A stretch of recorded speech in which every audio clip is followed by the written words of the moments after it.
Hi, everybody, and welcome to Week 5 of Trojan Talk. I'm Jay Turner with Barren County Trojan head football coach Jackson Arnett. Last Friday night, the Trojans hosted the Monroe County Falcons here at Trojan Field. Barren County defeated Monroe County for the first time since 2014 and the second time in 11 seasons. The final score was 21-20 in favor of the Trojans, giving the Trojans their first win of the season and the first at home on the new turf. And, Coach, after 4 games, it's good that we can finally talk about a victory. Yeah, it was a electric atmosphere. Felt like it was loud most of the night, and kids played extremely hard. And like you said, it's always good to get a win, especially one at home in front of a crowd like that. And I was just proud of how hard the kids played. I wish we could have put 2 good halves together. No telling how much better it would have been, but it's always fun when you come off of an exciting game like that, especially when you're on the good side. Right. We'll recap the game quarter by quarter like we did last week. First quarter, Monroe County kept the football for much of the quarter, but neither team could get anything going offensively. No, we struggled a lot. I only think we ran 9 or 10 plays in the first half. They kept it pretty much the whole first quarter. Our defense did a great job of bending but not breaking and keeping them out of the end zone. And then, our special teams game early was pretty good. We were pinned deep a couple times, and Zach did a good job of punting us out of there and giving it to them on their own side of the 50. And again, our defense played well and did a good job of holding them out. Of course, the second quarter, neither team could get much going there until the last 5 seconds when Monroe County's Landon Stinson scored in a 4-yard run. Then Gabe Henson, his kick was good, made it 7-0 Monroe County. They had 130 yards in the first half. And as you mentioned, well, according to our stat sheet, we only had 18 plays for minus 3 yards, but just be down 7-0 at halftime and have minus 3 yards total. Well, what'd you tell your team at halftime? It's funny you ask. It was actually just crazy in the locker room at halftime. I mean, there was a lot of stuff going on, a lot of people going a lot of different directions, and I've had multiple people ask me that, but really it was just something you had to be in the locker room. There was a calmness early, and then it was just a lot of things started going on. We had some guys that were injured, and we had some other stuff going on. There was other people. It was wild in the locker room. It was weird, but basically what I asked them before we went back out, I said I want to ask you guys a question. I want you to be honest. I said, raise your hand if you think we can win the game. And everybody raised their hand, and I said, let's go then. Let's get out of here and go. And I guess that was all it took, because they come out and played great in the second half. They sure did. They come out with a lot more energy, and 8:46 left in the third quarter. Zach Johnson hooked up with Jamarcus Miley on an 84-yard pass play, or a 34-yard pass play it was. Aiden Niken's kick tied the game at 7 apiece, and then 4 minutes left in the third. Monroe County's Braden Murphy scored on a 4-yard run, and then Henson's kick made it 14-7 Monroe County. But that fourth quarter is what was wild. We had a 70-yard touchdown call back by Tyler Busch due to a holding penalty, so to speak. Honestly, I didn't see the hold. Well, I didn't either. I've watched the film 1,000 times. I've yet to see it. And we made some adjustments in the second half. We did a lot of different stuff. We started doing some unbalanced stuff, and they hadn't seen it. And, they didn't really adjust to it like I thought they would, but we kept going to it. And Tyler did a good job of if we didn't block it correctly, made some plays out of nothing. And, like you say, there was several plays that could have popped big, and we might miss a block here or get tackled here. And, you call that big touchdown back, I just thought that was a gutless call by that guy. I'm just going to be honest. We've been begging. We felt like they were just tackling our ends all night, and we were begging for holds, and they never would throw it. And then to call something like that when Karsten did a great job of blocking was just awful. But the kids, to their credit, didn't let it bother them. It probably bothered me more than it did them, and they just kept right on playing and eventually come back and scored again. Yeah. Later, with 4:47 left, Karsten Chelson scores on that 4th down and goal from the 4-yard line, and that made it 14-13 Monroe County. We were going to go for that 2-point conversion, and I think that was the time you wanted to call a timeout. Is that right? Yeah. And they didn't give it to you. They didn't give it to us.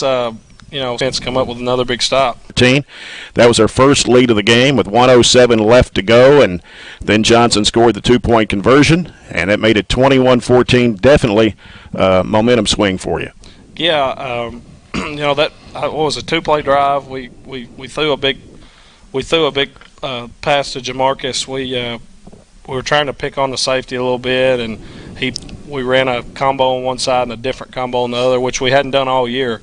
I was proud of the kids for executing it that way. It was, it wasn't really drawn up in the dirt, but it was a play, 2 plays in one really, and we hadn't worked it all year, but they did it right, and Zach made the right read, and Jamarcus beat the corner, got over the top of safety, and what people didn't see that I slowed down and showed the film to the guys on Monday, and we've not seen this here since I've been here from our quarterback. Zach stepped up into a big hit. He got smoked on that play. We've not had that since I've been here. Yeah. And he stepped up like a man and threw the ball downfield, and he delivered a great throw. And Jamarcus, we thought he could score. He got tackled, and then very next play we were going fast, and I guess we were under a minute at that point, and we saw that they were about 12 yards off of Carson, so we just threw a little quick hot, and he broke a tackle and scored. Yeah. As far as the 2-point conversion, it didn't go the way we wanted it to. We were trying to run a little rollout pass and dump it to where we were going, and he just spun off a guy and made a play and trucked a guy to get in the end zone, and it was just a man play by Zach. He played great. Thought he did a good job of leading us there. And then it was after that we thought everything was going really well for us, and then things got a little scary for us. Monroe County's Georgie Brooks ran that kickoff back almost 90 yards and virtually untouched, pulled the Falcons to within 21-20. Then they decided to go for the win at a 2-point conversion, but we called timeout because Monroe County, they didn't have any left, and then they lined back up again to go for the lead, but that's when Tyler Busch stopped Braden Murphy at the 1-yard line, the biggest defensive play of the game. Yeah, that was my fault. I had faith in our kickoff team. I thought we had pinned them all night, and I knew Monroe had struggled throwing the ball, so I thought let's make them drive the whole field. I didn't feel comfortable with a squib kick because we've got a freshman kicker who doesn't really know how to do it yet, and that was my fault, and we kicked it to the wrong guy. And, nobody says a word about it if we cover it correctly, but hindsight's 20/20. Should have just squibbed it down the middle. Yeah. We called the timeout because we were hesitant to call the timeout because they were discombobulated, so we didn't want to. But we called the timeout to set ourselves up because they were in a formation we hadn't seen. And I actually wanted to call timeout again. I wanted to call timeout again to make sure. And to Tommy's credit, he's a veteran coach, Coach Muse. He realized that they were messed up again. I think they screwed up a little bit on their 2-point play out of a timeout. I don't know what happened, but he saw it and told me not to call it, so I didn't. And I think they had a guy maybe go the wrong way. We gang tackled, so I don't know if it would have mattered anyway. But Tyler, to his credit, I think he led us in tackles and did a great job on that 2-point play. And it was who wanted it more, and I felt like we wanted it more.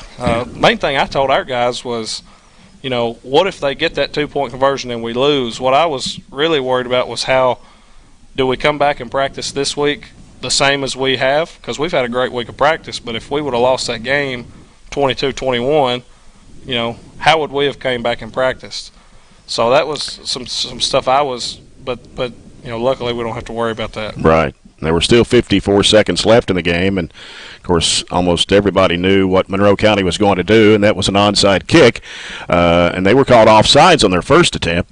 And then on the second attempt, we received the onside kick and then kept it the last few seconds of the game, and victory in our hands. And who else but Tyler Busch on that night recovered the recovered the onside kick. Yeah. He was everywhere.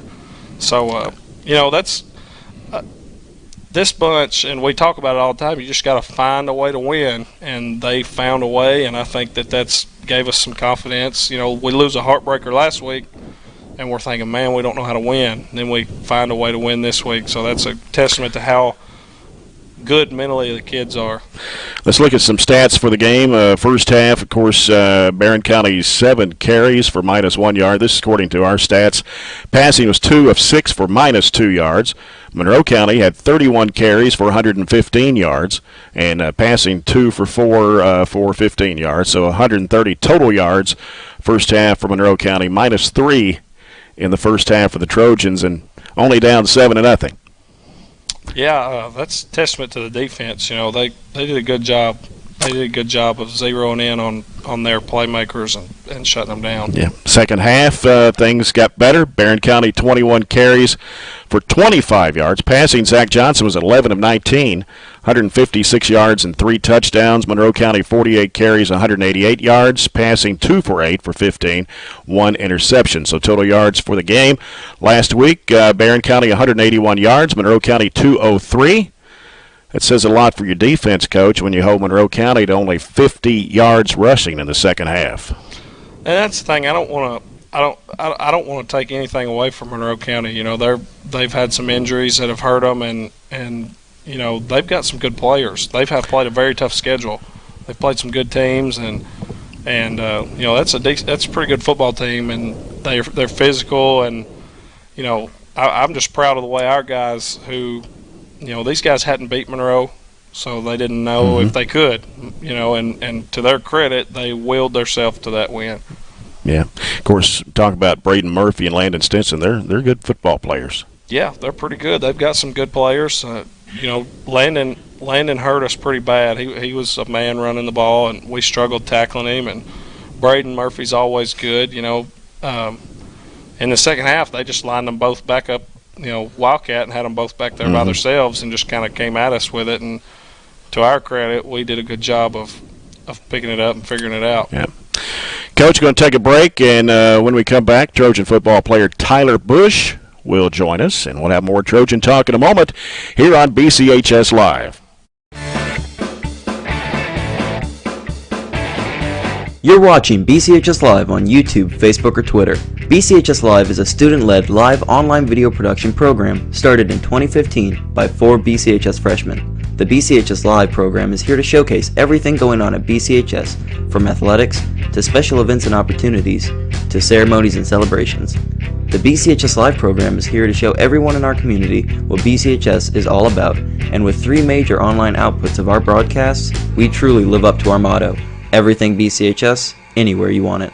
The Burgundy Media Network, or BMN for short, is a network of Barren County High School's 3 major media outlets: 88.7 FM, Trojan Radio, BCHS Live, and the Trojan Times school newspaper.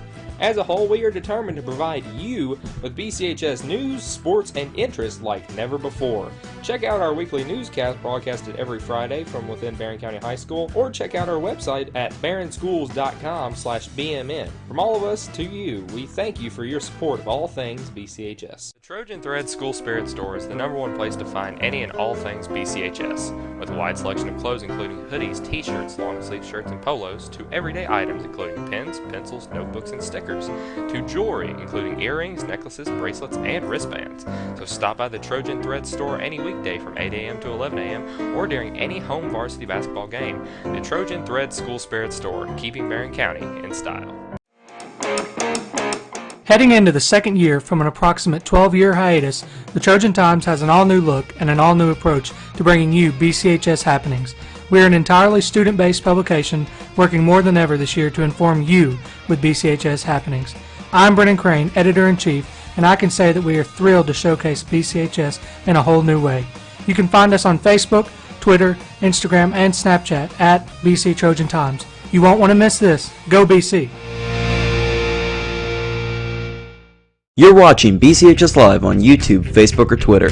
BCHS Live is a student-led live online video production program started in 2015 by 4 BCHS freshmen. The BCHS Live program is here to showcase everything going on at BCHS, from athletics to special events and opportunities to ceremonies and celebrations. The BCHS Live program is here to show everyone in our community what BCHS is all about, and with 3 major online outputs of our broadcasts, we truly live up to our motto. Everything BCHS, anywhere you want it.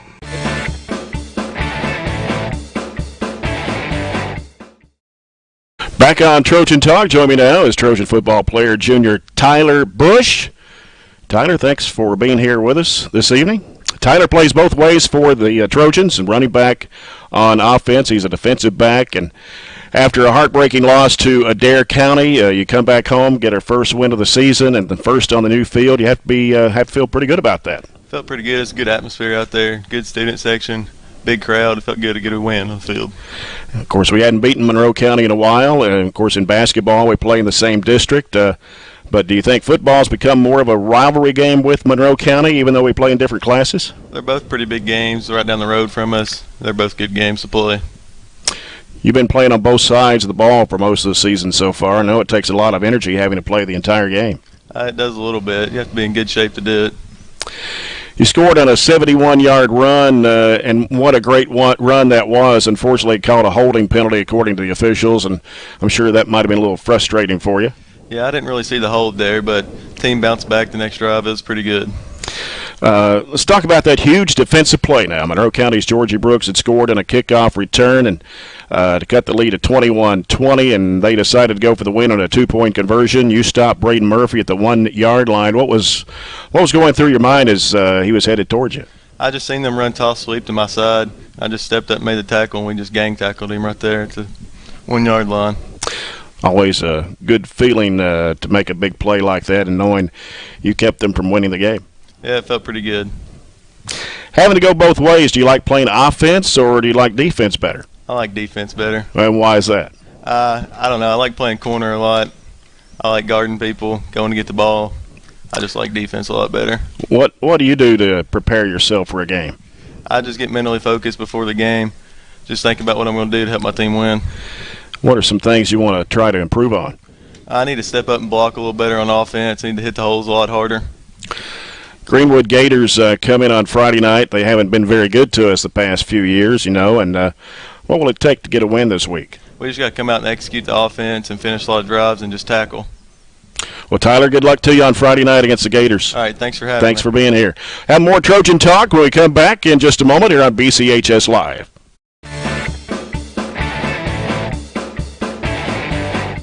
Media Network, or BMN for short, is a network of Barren County High School's 3 major media outlets: 88.7 FM, Trojan Radio, BCHS Live, and the Trojan Times school newspaper. As a whole, we are determined to provide you with BCHS news, sports, and interest like never before. Check out our weekly newscast broadcasted every Friday from within Barren County High School, or check out our website at barrenschools.com/BMN. From all of us to you, we thank you for your support of all things BCHS. The Trojan Thread School Spirit Store is the #1 place to find any and all things BCHS, with a wide selection of clothes including hoodies, t-shirts, long-sleeve shirts, and polos, to everyday items including pens, pencils, notebooks, and stickers, to jewelry including earrings, necklaces, bracelets, and wristbands. So stop by the Trojan Thread store any weekday from 8 a.m. to 11 a.m. or during any home varsity basketball game. The Trojan Thread School Spirit Store, keeping Barren County in style. Heading into the second year from an approximate 12-year hiatus, the Trojan Times has an all-new look and an all-new approach to bringing you BCHS happenings. We are an entirely student-based publication working more than ever this year to inform you with BCHS happenings. I'm Brennan Crane, Editor-in-Chief, and I can say that we are thrilled to showcase BCHS in a whole new way. You can find us on Facebook, Twitter, Instagram, and Snapchat at BC Trojan Times. You won't want to miss this. Go BC! You're watching BCHS Live on YouTube, Facebook, or Twitter. BCHS Live is a student-led live online video production program started in 2015 by 4 BCHS freshmen. The BCHS Live program is here to showcase everything going on at BCHS, from athletics to special events and opportunities to ceremonies and celebrations. The BCHS Live program is here to show everyone in our community what BCHS is all about, and with 3 major online outputs of our broadcasts, we truly live up to our motto: everything BCHS, anywhere you want it.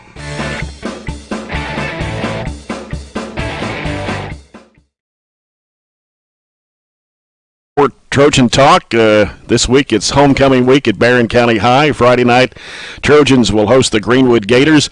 Greenwood has a new coach in William Howard. Howard was a head coach here at Barren County for a couple of seasons, 2005 and 2006, before going to Warren Central as an assistant for 7 years. And then he went over to Greenwood as assistant under Chris Seabolt for about 4 years before becoming head coach this year. The Gators are 1-3 on the season, and they defeated Warren Central 28-6 in the season opener. 3 straight losses, coming to Warren East 47-30. Allen County Scottsville 27-7. And last week they lost to 4A state champ Franklin Simpson by a score of 50-7. Of course, with the Trojans not playing a district schedule this year, this will not be a district game as it has been in the past. Yeah, you're going to see a lot of the same from Greenwood. The wing tee, triple option, and it's hard to defend. And they got some good players. They lost a pretty good quarterback. But they have a pretty good quarterback coming back. They've got some players, and we'll have to play assignment football. And if we do that, we like our chances. Like I said last week, tackle, hang on to the ball, win special teams. We feel like we got a good chance.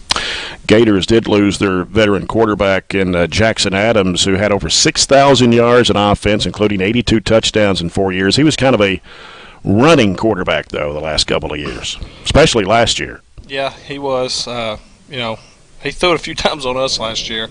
Last year we go down there and I thought we played well early. I think we had a 10-minute drive last year and gave our guys some confidence that we can play. And it's going to take more of the same. They like to keep the ball and run that clock, so we're going to have to do a lot of the same. And if we tackle and play assignment football, I like our chances. I was looking at their stats. They average about 260 yards per game, 183 on the ground, 77 through the air. Of course, they beat us last year 56-7, but they don't have the same personnel as last year. So this should be a competitive game, and I think a winnable game for us. Yeah, I think so. We feel like all our games are winnable, and we feel like we're past that. Past what we were. We're a good football team. We've had some bad luck. We played some good teams early, and we feel like we can compete and win the rest of our games. So, I told the guys it's homecoming, but this is the most important game on our schedule because it's the next one. Right. Homecoming's more for the crowd and the homecoming court and all that. We got to forget about all that stuff and just go play ball. Yeah. Any injuries to report? I know I saw Joe Bradshaw on crutches today. Joe had an ankle. He'll probably be a game time decision. He rolled it up pretty good. He missed practice today. He was getting it worked on and looked at, but hadn't heard back what they said yet. So I'm thinking it'll be a game time decision. Probably a high ankle sprain. Mention again about the Gators offense, what they like to run. Typical wing tee, triple option. A lot of motion, a lot of veer, midline, all that stuff. They like to run the quarterback. They got a good fullback. Defensively, you're going to see a stack look. It's an odd front, and they like to fly to the football and play games a little bit up front. Coach, good luck to you against the Gators. Thank you very much. Game time's at 7 o'clock Friday night with homecoming activities at halftime. And if you can't make it out, you can join me along with John Butler, Robert Bauer, sideline reporter Chad Withrow. We'll have the broadcast beginning at 6:35 on 103.7 Nash Icon, also online at espnky.com. You can also watch the game with our radio feed on BCHS Live, YouTube, Facebook, and Twitter. Thanks to Tyler Busch for being on with us tonight. And now for Coach Jackson Arnett and the BCHS Live video team, I'm Jay Turner. Thanks for watching.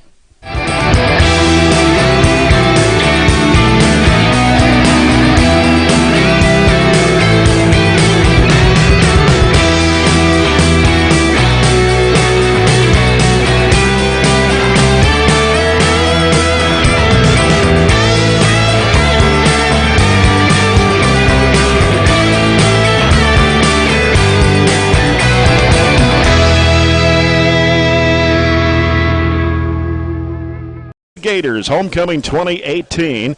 The homecoming festivities will take place at halftime. We'll have that on the air for you as well. You're following Trojan football on 103.7 Nash Icon. When the clock strikes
225 and a senior. Patrick Bean, 6'3", 285, a junior.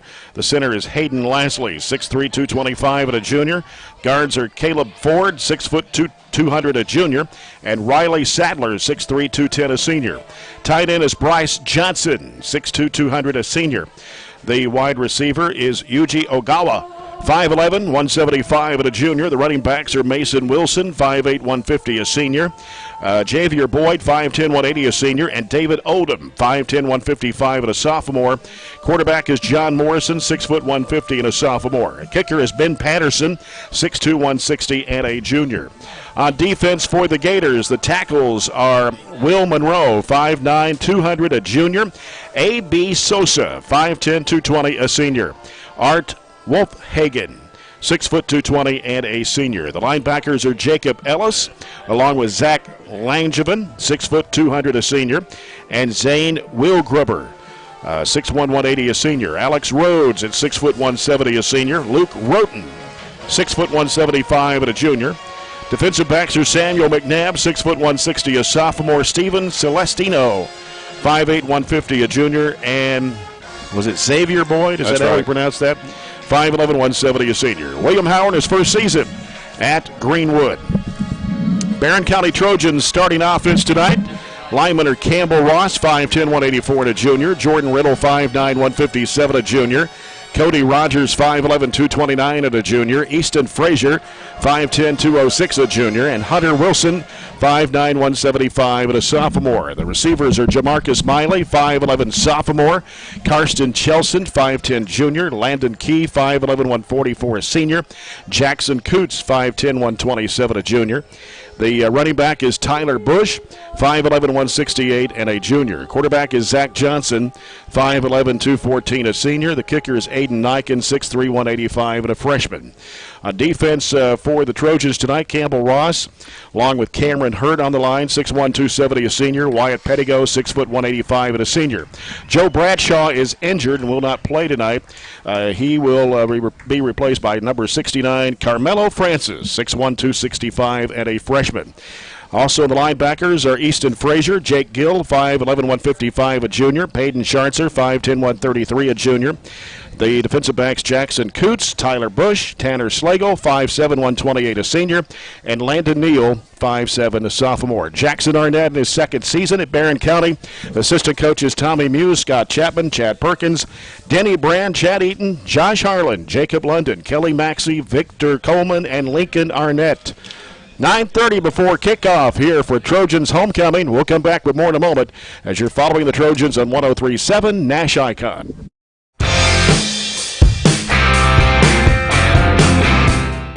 You're watching BCHS Live on YouTube, Facebook, or Twitter. BCHS Live is a student-led live online video production program started in 2015 by 4 BCHS freshmen. The BCHS Live program is here to showcase everything going on at BCHS, from athletics to special events and opportunities to ceremonies and celebrations. The BCHS Live program is here to show everyone in our community what BCHS is all about, and with 3 major online outputs of our broadcasts, we truly live up to our motto: everything BCHS, anywhere you want it. The Burgundy Media Network, or BMN for short, is a network of Barren County High School's 3 major media outlets: 88.7 FM, Trojan Radio, BCHS Live, and the Trojan Times school newspaper. As a whole, we are determined to provide you with BCHS news, sports, and interest like never before. Check out our weekly newscast broadcasted every Friday from within Barren County High School, or check out our website at barrenschools.com/BMN. From all of us to you, we thank you for your support of all things BCHS. The Trojan Thread School Spirit Store is the #1 place to find any and all things BCHS, with a wide selection of clothes including hoodies, t-shirts, long-sleeve shirts, and polos, to everyday items including pens, pencils, notebooks, and stickers, to jewelry including earrings, necklaces, bracelets, and wristbands. So stop by the Trojan Thread Store any weekday from 8 a.m. to 11 a.m. or during any home varsity basketball game. The Trojan Thread School Spirit Store, keeping Barren County in style.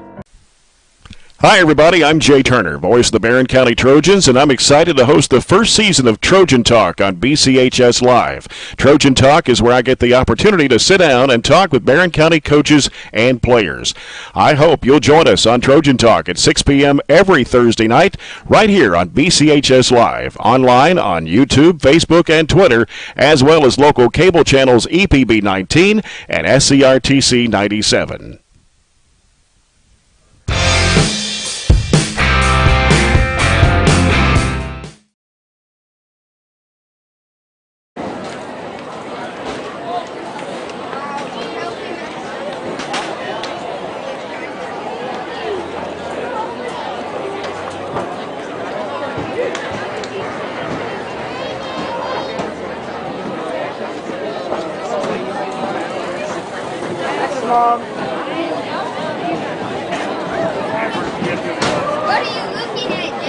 Ladies and gentlemen, would you please rise and remove your hats, place your right hand over your heart, as our nation's colors are presented this evening by our very own Honor Unit with Distinction, Barren County High School Army JROTC.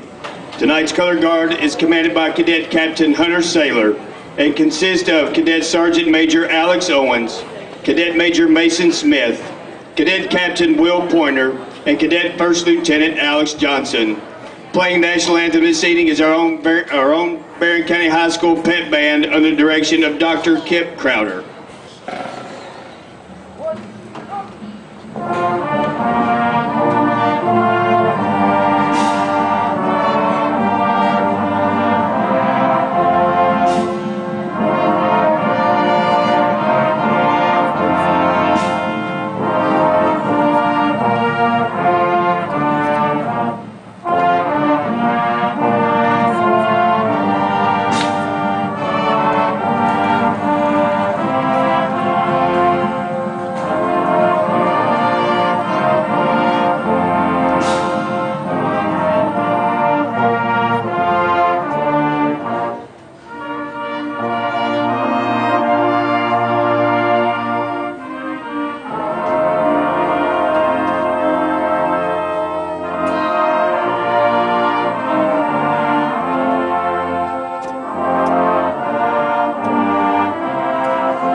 It's fairly comfortable for the last couple of hours, especially when that sun got kind of covered up and everything. It's weather will not be a problem, and we're obviously far enough away from the hurricane where I don't think that's going to be a problem.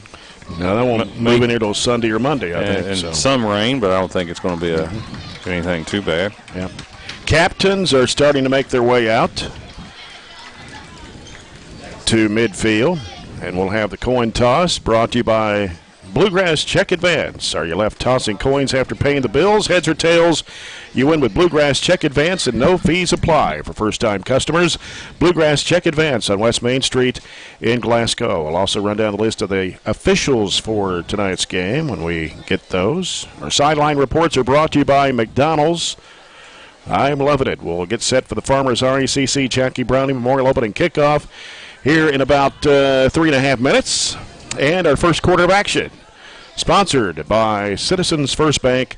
Come grow with us. Remind you, you're listening to our broadcast on 103.7 Nash Icon, WHHT FM, Cave City, Glasgow, on the internet at espnky.com, and also on BCHS Live, EPB Channel 19, and SCRTC 97. Let's go down to the field with Chad Withrow for tonight's coin toss.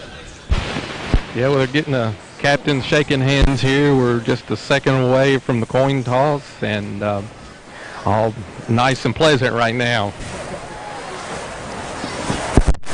All right, guys, welcome. You are the captains of your team, so take care of your teammates so that none of us in the striped shirts have to do it for you, okay? If you have any issues, feel free to talk to any one of us, and we'll do the best job we can to explain whatever's going on to you, okay? All right, is anyone legally probably quit for the visiting team? For the home team? All right, sounds good. Well, guys, let's get down to business. This is the corner of the mid-south front. That helmet is head.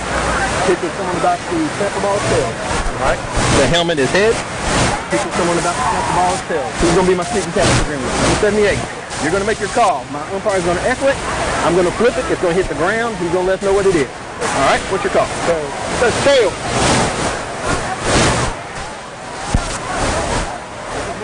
Heads is coin toss. Barren County, you've won. What would you like to do to begin the game? You want the ball. All right, let's get that. There you go. Go ahead, Chad. Barren County won the toss and has elected to receive. All right. And we still have 3 minutes before we get the game underway. They've stopped the clock momentarily here.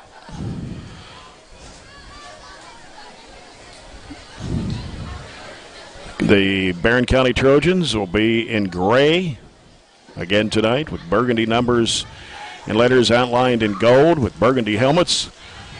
Greenwood in white with gold pants. Gold pants. And gray and burgundy helmets. Is that right? I'm trying to look at our monitor.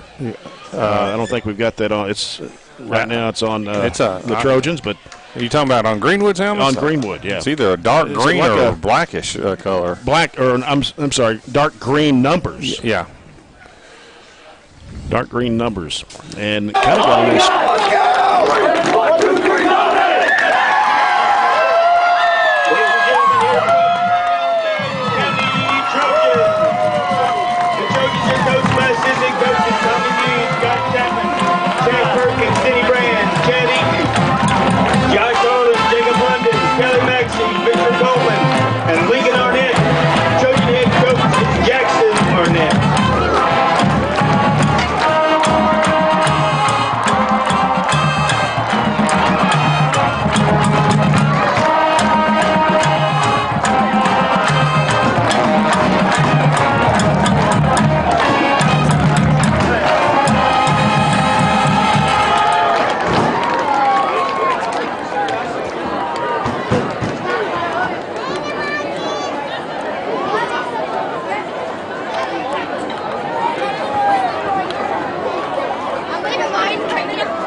So we've got time.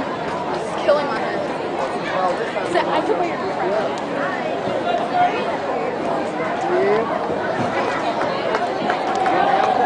Good schedules, you say. We have North Hardin, Central Hardin, Meade County. So we move to 6A. Not sure who will drop off the schedule. I do, but I don't think it's announced yet. Well, still a long way off from there. Yeah. So we got an opportunity to get on, 1-3, and as we said on the pregame show, this is a winnable game. I do not think we're the favorite. Still think Greenwood is a slight favorite. I think we'll have to put, instead of one half together like we did against Monroe, I think we're going to play 2 halves. I don't think one half's going to beat Greenwood, but as we talked about, Greenwood is not the same team as last year. And one of the things we've been fortunate this year is we've not had any major injuries at all. And we will be missing a good defensive lineman in Joe Bradshaw. Right. Now, he's not out for the year or anything, but I think he's got a sprained ankle. So we've been fortunate, and we've also caught teams we played who had injuries. Monroe on their 3rd quarterback, Greenwood is on their 2nd quarterback. So, sometimes you run into those years where you're beat up and the other team is not, and this year maybe we're on the good side of that. Tyler Busch And Jamarcus Miley back to receive the kick from Greenwood's Ben Patterson. And that one's going deep, all the way back to the 2-yard line. Fielded by Busch. And Busch will get it up to about the 20. Number 5, Tyler Busch. So about, 10, 12-yard kickoff return. Trojans will take over. Yeah, it'll be first and 10. It's good coverage that time. It's a good kick because not only did it go all the way to the 2. Actually, it's 18. Not only did it go all the way to the 2, but it was in the air. So first and 10 from the 20. Now, Greenwood probably has more team speed than any team we've played so far this year. Now, listen, they're not Blazers, but they're probably a little quicker than the 4 teams we played so far. Yep. Zach Johnson, the quarterback, and he's going to take the snap. He's going to throw. The pass is complete to Chelson at the 30-yard line. Even brought it up a couple of more yards to the 32. Yeah, I like the call. That was a little play-action fake where he faked the run, and that's that old tight end kind of dump play. And, Chelson has really good hands. He seems like he's been open all year, and he had 2 touchdown catches last week. So a Citizens 13. first down for Barren County. And Greenwood jumps off sides. Yeah, good start for the Trojans.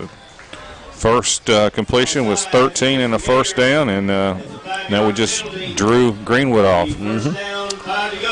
So 1st and 5 for the Trojans as they move the ball to the 37-yard line. Zach Johnson out of the gun. Takes a snap, looking left. He's going to throw. The pass is going to be completed. And running across the 40 to the 41-yard line. I think it's Landon Key. So nice catch by Landon Key to get close to another first down for the Trojans. Yeah, gain of 9. That's just a quick hitter to the wide receiver out there. And Landon caught one last week, I believe, as well. 2nd down and 1 for Barren County. Play clock at 9. Play clock at 5. Johnson takes a snap. Gonna hand it off. And it was Tyler Busch on the carry. I don't know if he made it or not. Couldn't tell from this angle. No, he ran into big 78 for Greenwood, Jacob Ellis. Ellis is 6'1", 225, and actually lost a yard. Yeah, so backed up to the 40. Be 3rd and 2 for Barren County. Jamarcus Miley here on the near side of the wideout spot. Play clock at 10. Here's Johnson under center this time. He's going to take the snap. He wants to keep it, and he's going to get pushed back. No, that time we went into the traditional I formation, and that was a. Was that Busch? No, that was Johnson. It was Johnson. That was the quarterback sneak. He actually kind of went off the right guard, and again, no gain that time. So now it's going to be 4th and 2. Yeah, either we're going to go or try to draw them off. Now, they jumped earlier. 4th down and 3 to go, Trojans. Johnson out of the gun. But now he sets back to and he's going to punt. Yeah, and they have nobody back. He punted it straight up in the air that time. And it's going to drop. Oh, it's going to take a good bounce and roll all the way down to the 20-yard line. Yeah, got that AstroTurf roll that time. Now, Greenwood did not react very well, to be honest with you. As soon as Zach went from 4 yards behind the line of scrimmage and shotgun to about 10, their safety should have dropped back to catch that, and they never really adjusted. So ended up being about a 34-yard kick. Yeah, we talked about that last week where he's the quarterback and the punter, right. But we probably didn't have that package where he could just drop back and punt. But clearly we practiced that this week. It worked out really well for us and flipped the field on Greenwood there. Yep. So let's see what Greenwood does on their first drive. 9:16 to play here in the first quarter. Morrison's the quarterback. He's going to throw to the right side. The pass is going to be complete. And taking it up to about the 24-yard line. That was number Sloan. Number one, Reed Sloan. So he is back in the lineup tonight for Coach William Howard. Gain of about 4. That's still does not look like to me. I watched them warm up. Does not look to me to be a real strength of their team, to be honest with you. Throwing the ball, I think it would do us well if we could stop their run and force them to throw. So 2nd down and 6 for the Gators. Got a receiver here on the near side. Morrison, and we got movement. You have to understand, if you watch Greenwood play the last 4 years, they were probably 95% run, under center run with the option, and that time they were in shotgun and illegal procedure on Greenwood, pushing back 5 more. They passed it less in a season than some teams pass in a game. That's correct. So if they are evolving more into a throwing team, that will be an adjustment for them. 85, Chandler Wilson, the receiver on the near side for Greenwood. And the handoff coming. They break the tackle. Going to get up to the 25, 30, 35, 40. Tackled out of bounds around the 45, 47-yard line. Okay. That's a gain of 27 on the play. We missed the tackle in the backfield. I couldn't tell who it was in the backfield that missed the tackle, but that cost us about 27 yards. Reed Sloan, who's back in the lineup after had a hamstring injury the last couple of games. Yeah, he didn't look like he had a hamstring injury on that one. Not on that run. First down for the Gators at their own 46-yard line. Receiver here on the near side is Ogawa. And the pitch coming up the middle. Number 22. And wow, they gashed kept us on that going. one. Yeah. Got it across the 40 down to about the 38-yard line. Gain of 17. That's that inside handoff that really caused us a lot of problems this year. That's Xavier Boyd on the run. 2 plays doesn't look like a defense that only gave up 50 yards in the whole half last week, does it? No, and that was the second half. Yeah. You're right. The first half we had trouble stopping Monroe. And here's Morrison handing off again to Boyd. Off the right side. He'll take it across the 35 to about the 33-yard line. I think that was 15 for the Trojans that time on the tackle. That would be Jake Gill. But gain of 6 on the play. Second and about 4 now for Greenwood. 7 minutes to play here in the quarter. They're going to send Ogawa, the wide receiver, to the right side. In the backfield is Boyd with quarterback John Morrison. Morrison takes a snap. He's going to hand it off to 17. That is Mason Wilson trying to go around right end and tackled at about the 32, maybe the 31. We'll see where they spot it. That was Jake Gill again on the tackle, kind of running down from behind, I believe. Did a good job fighting off a block, kind of a block, pulling him from behind a little bit. Jackson was asking for the hold. Was that 22 or 17? It was 17 that time. Mason Wilson. Okay. Yeah. 3rd and 3 for Greenwood. And here's Morrison. Man in motion right. They go to Boyd again up the middle. And enough for the first down to about the 28-yard line. Spot's close, but they're going to wave it on, yeah. Didn't get it by much. Needed 3, got 3. Jackson's kind of looking, and he didn't agree necessarily with that quick call on a first down. He was almost asking for a measurement. Yeah. So Greenwood with the first down at the Barren County 28. They have Boyd in the backfield to the right of Morrison. 2 receivers to the left. He's looking to throw. Pass across the middle is incomplete. Intended for Ogawa. They tried to get him on a little crossing route across the middle that time, and he either overthrew him, or not overthrew him, led him too far, or the receiver kind of took the pedal off the gas a little bit. I think it's option B. Second down 10 for Greenwood. At the Trojan 28-yard line. On a perfect night to play. Yeah. It's cooled down quite a bit since the sun went down. Chandler Wilson, receiver to the left. They're going to come to the left side of the field. Sloan. And it's Reed Sloan. And he'll go down at about the 15, maybe the 14-yard line. Yeah, tackled by, I think that's Slagle, but it's going to be a first down. Pick up a 13. That play result in the Gator first down. Pretty impressive drive right here for the Gators. 5:20 to play here in the first quarter. Greenwood at the Trojan 15-yard line. 2 receivers out to the right. Got Boyd in the backfield with Morrison to his left. Takes a snap, hands it off to Boyd. Boyd's found a hole, and he'll get it to about the 5-yard line. 22, Boyd on the carry. Gain of 8 on the play.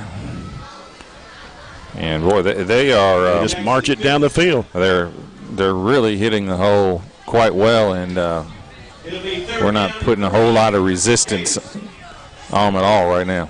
Wilson, two Wilsons are out to the right. Chandler Wilson and Mason Wilson for Greenwood. And it's coming to Boyd, and Boyd trying to dive in and got tackled from behind right around the 2, maybe the 1 yard line. Give him 6 and another first down, so it'll be first and goal from the 2, and at the pace they're going, they're not going to be in trouble getting 2. No. Well, we need a fumble, actually. Under center's Morrison. Long count. Takes a snap. Why did they do that? I have no idea. That may be one of the worst calls I've ever seen, to be honest with you. And I really like.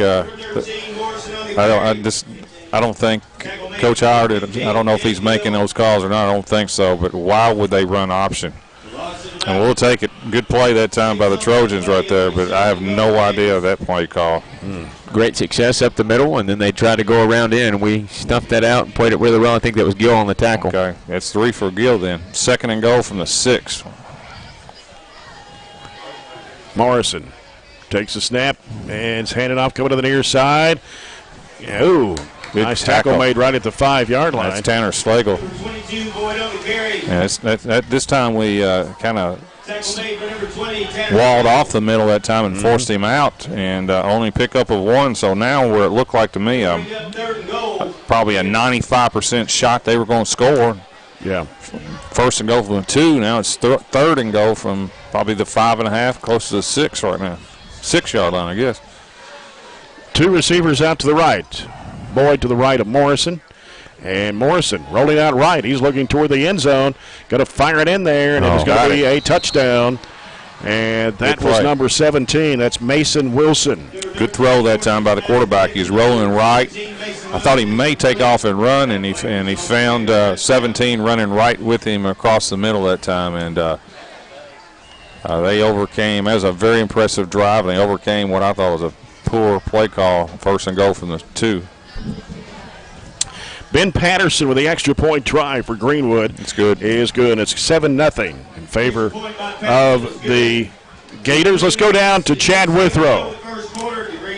I thought we caught a break there with 2 play calls of a pass and an option, but, we just let them get loose there in the end zone, and Coach Arnett was telling them where it was going, but they had no pressure much on the quarterbacks. They had a chance to look, but you can't. It's kind of like last week. They drove it right down. Monroe didn't score, but Greenwood did. It's kind of a replay of the first drive from Monroe County.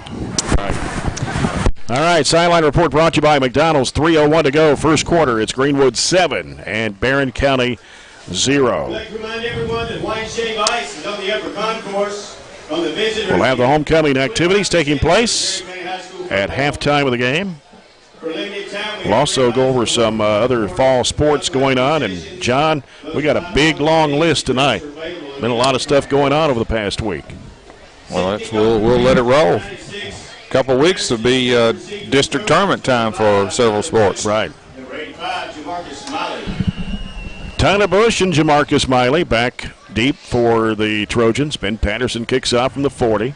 Trojans are moving left to right. That one's going to go into the end zone. Good kick. Touchback back at the 20-yard line. Trojans will start this drive with 3:01 to go in the first.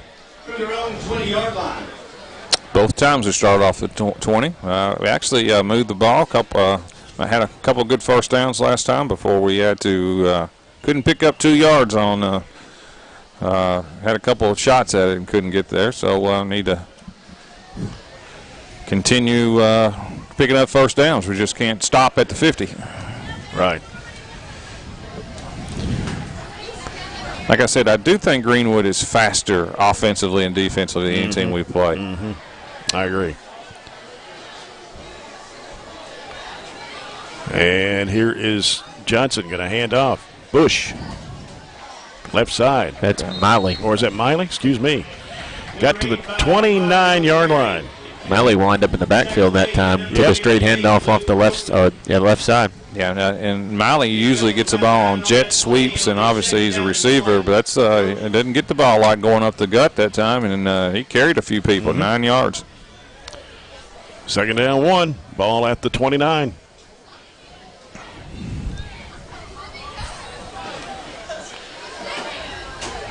And it's Zach Johnson. He'll hand it off.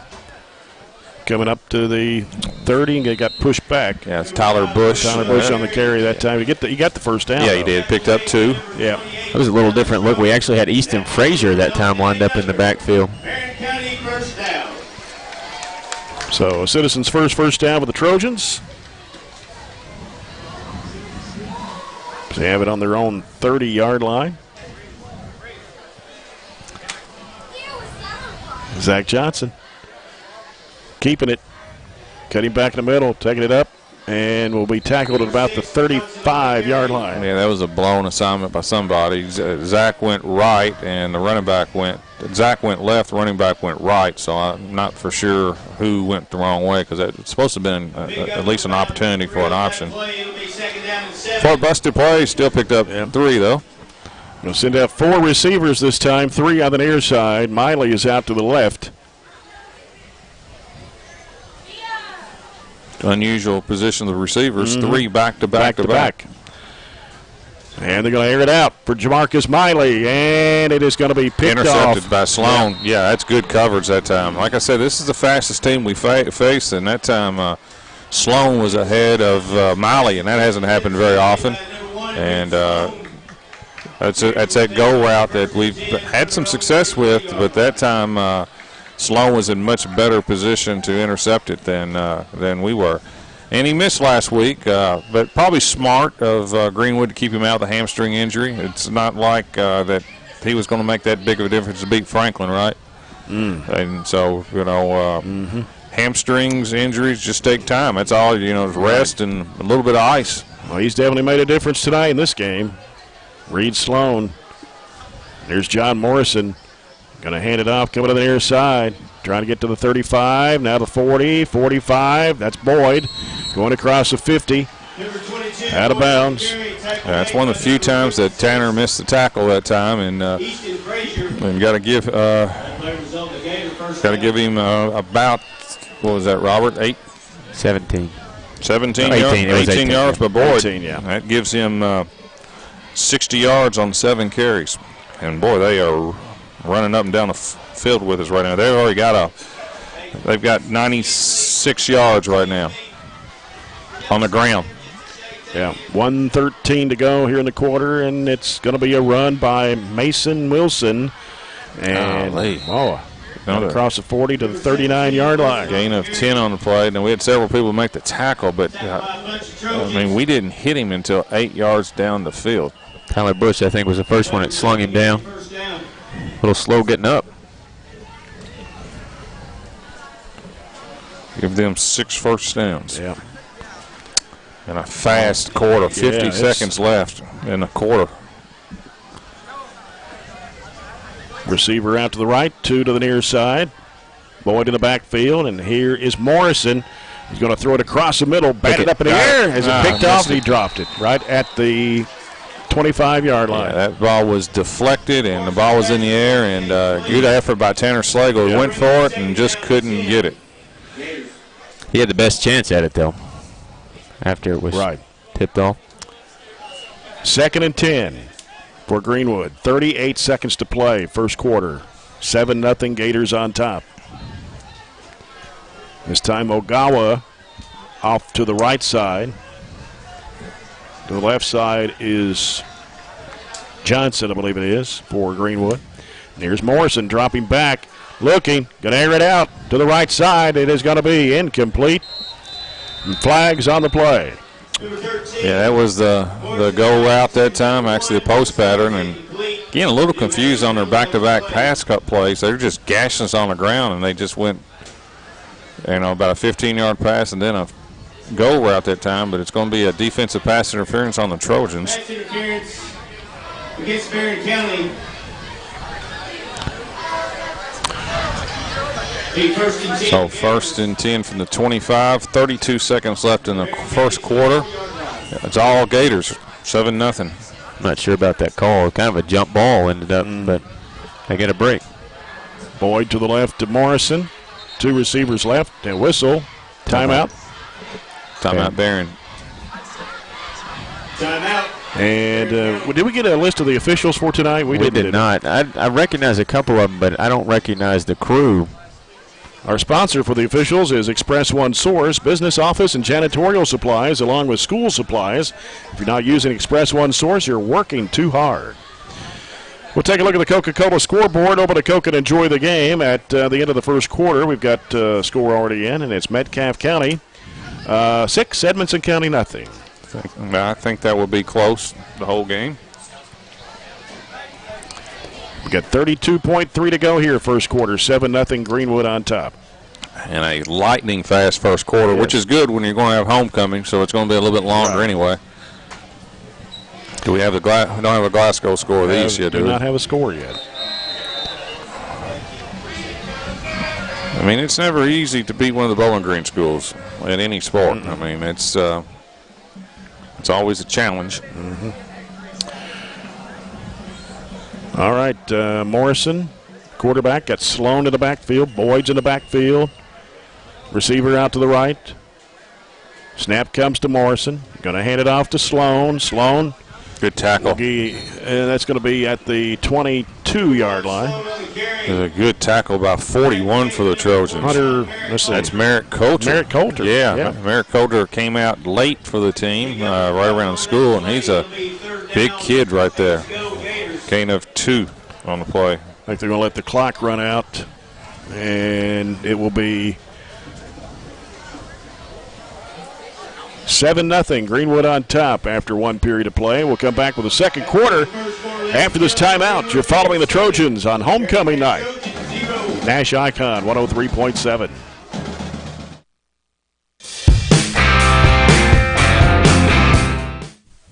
You're watching BCHS Live on YouTube, Facebook, or Twitter. BCHS Live is a student-led live online video production program started in 2015 by 4 BCHS freshmen. The BCHS Live program is here to showcase everything going on at BCHS, from athletics to special events and opportunities to ceremonies and celebrations. The BCHS Live program is here to show everyone in our community what BCHS is all about, and with 3 major online outputs of our broadcasts, we truly live up to our motto: everything BCHS, anywhere you want it.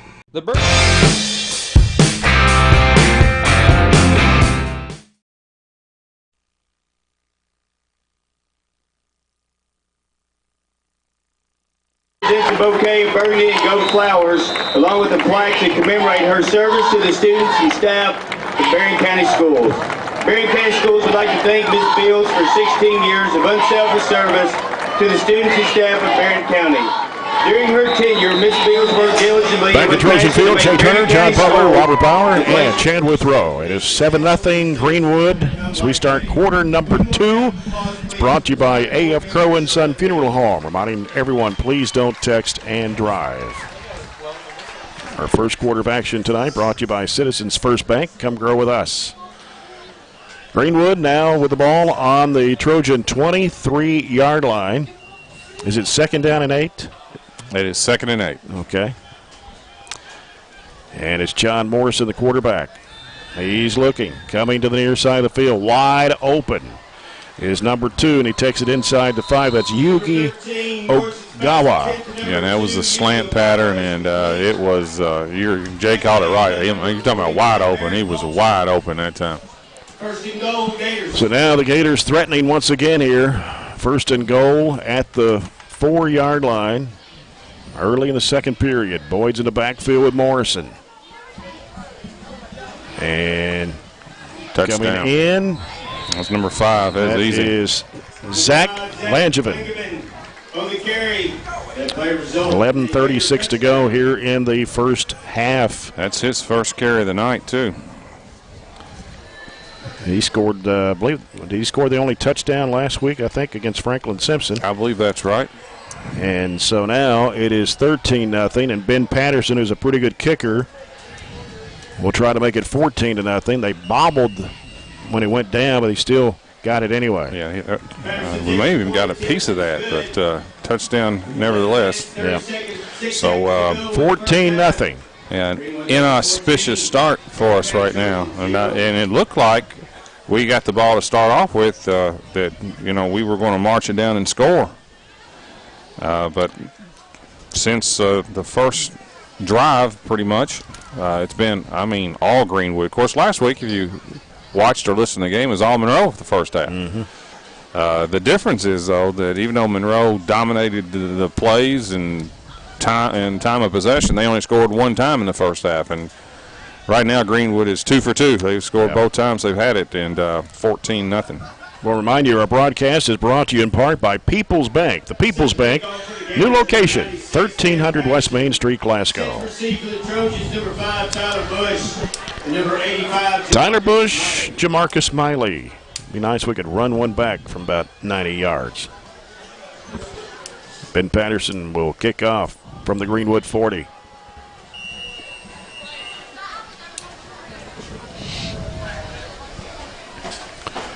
$14-0 Greenwood. We are early in the second period. Patterson's kick coming to the left side of the field, and it will go bounce out of bounds. Oh, I definitely thought it was out of bounds. He's just going to say touchback. Yeah. I thought he went out of bounds around the 2 or the 1. Trojans will take over 1st and 10 from their own. So the Trojans will have it out at the 20. That's a 15-yard difference. It is. With the penalty or the going straight out. Mm-hmm. Yes, he felt like he went on the other side of the pylon. A lot of the games this year, they're going with the extra 2 officials on the back wings, but there's only 5 officials for this game.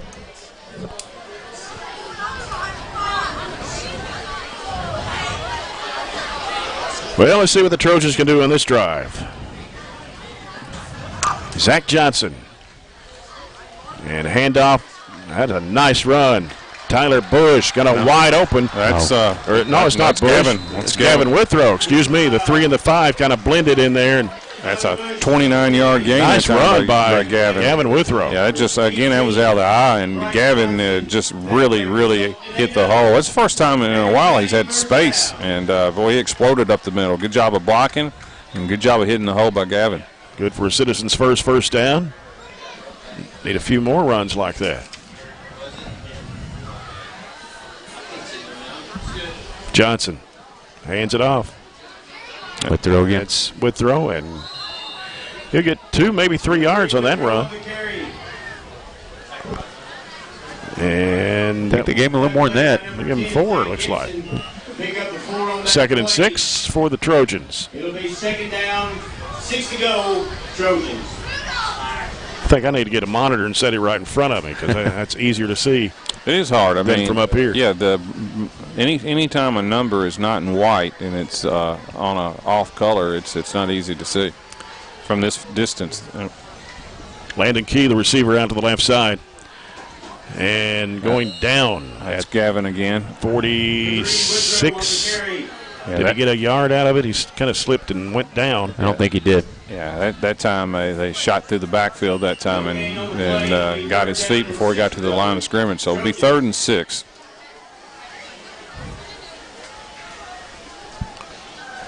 Almost 2 minutes gone here in the second quarter. I'm not for sure. Even if we don't get it, we may not go for it right here. Yeah, I know it's awful early, but right now they've got all the momentum. Yeah. 2 receivers each way. Oh, we jumped.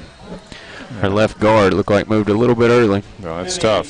So the 3rd and 6 is 3rd and 11. That makes it even more difficult. That might change that decision you were just talking about, right? Yep. Depends on what we do on this possession right here. I don't think we have to get the 1st down, but I think we got to get positive yards. Get back in Greenwood territory. 3rd and 11. Barren down on their own 48, right in the middle of the field. It's a different play call, 3rd and 11, than it is 3rd and 6. Much different, probably. Could be a screen here. Zach Johnson dropped it, fumbled it. They got it. They got it right. Yeah, I think they were setting up for a little screen over here. Number 99 for the Gators got it, and that was an unforced turnover right there. That time, a good snap, and Zach just looked like to me he was looking to do something with the ball before he got it. 99 for Greenwood. I don't think we have a 99. Yeah, we do. He's on the second sheet. Second sheet, 99. Well, I don't see him on the second sheet. He's not on the second sheet. Jonathan Gornick. Okay, he's good. He's a pretty good size, yes. So that would be turnover number 2 for the Trojans, and that's not the recipe to beat a team when you're probably not the favorite anyway. 2 receivers on the near side, 1 split out, or actually 2 split out to the left side. And here is Morrison looking. Going to throw it long. It is going to be tipped away. Tyler Busch got a hand on it. Yeah, that was good coverage again. Give them this. They're persistent on trying to throw it that time, but Tyler Busch was in better position to make that play than the Greenwood receiver. 2nd and 10 for the Gators. Ball the Trojan 44.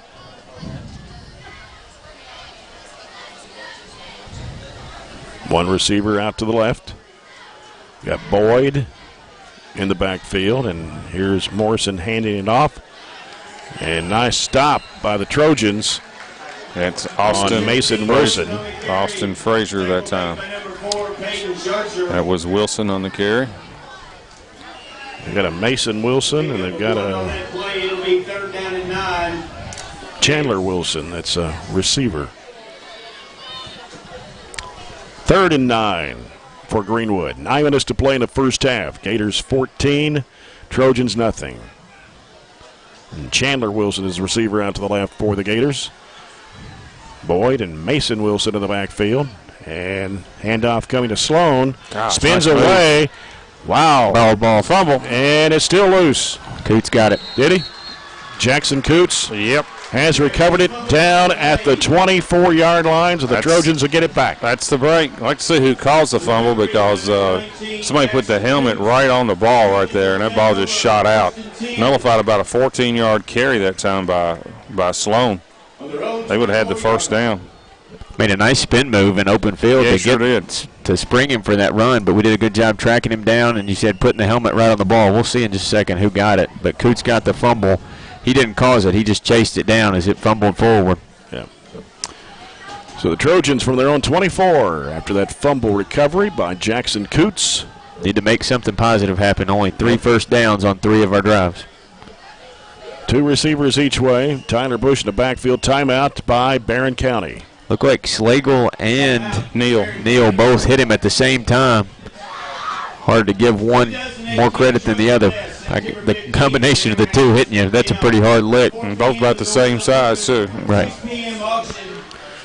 So timeout by the Trojans as we take a People's Bank timeout. Take a timeout of your day and join the People's Bank at their new location, 1300 West Main Street, Glasgow. Now open the People's Bank. Robert has a score with Glasgow. All right. Let's see if I can get a little more update than that. Glasgow was up 14-7 when I checked a while ago. Game has a possibility of, I'm not going to say high scoring Warren East can score points, but Glasgow's given up almost have given up nothing this year. It's 14-13 now. Glasgow up 14-13, almost into the first quarter.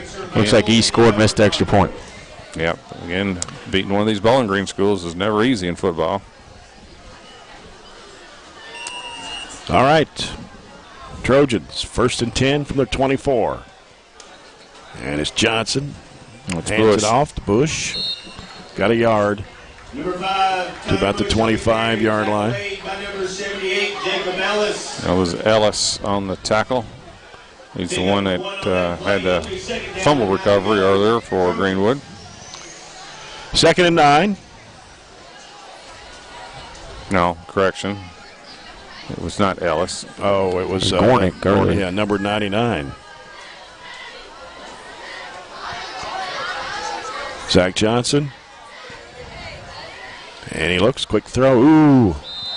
Went through the hands. Trying to get the ball that time on a quick hitter to Gavin Withrow. Ball was a little high, but yeah. And Zach was under pretty good pressure that time. He took a pretty good hit that time by Alex Rhodes, 28. So 3rd and 9. 3rd and 9. From the Trojan 25.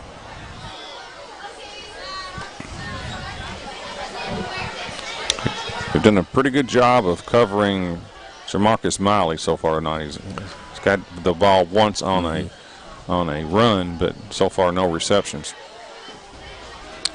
Zach Johnson drops back, fakes the pass, now gets rid of it, but not going to get anything. Actually, a loss. Yeah, that was well defended that time. That was the middle screen designed to go to Tyler Busch. Actually could have thrown it over to Gavin Withrow as well, and through the middle screen, and loss of probably 3 on the play.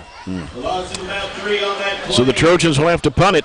And back to receive the punt is David Odom for Greenwood. Set to receive for the Gators, number 4, Yugi Ogawa. And here's a high snap to Johnson, but he gets it away. High punt. Takes a good bounce down the field on that far sideline. Goes out of bounds. Got the turf bounce. Yeah. Fortunate it didn't bounce right out of bounds, kind of stayed in bounds, tightrope the sideline. So Greenwood will have it. 7:16 to play here in the first half. 14-0 Greenwood on top. They'll have it from their own 42-yard line. David Odom, who is Ogawa.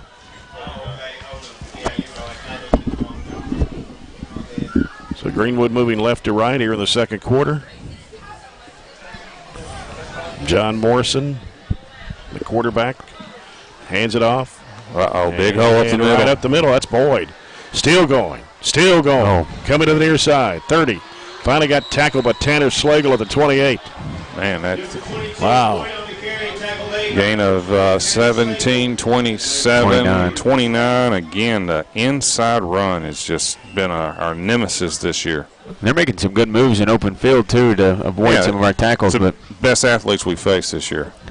We're getting hits. We'll say it like this. We're getting hands on them pretty quick. We've got to wrap up and keep those short gains instead of turning into big-time plays.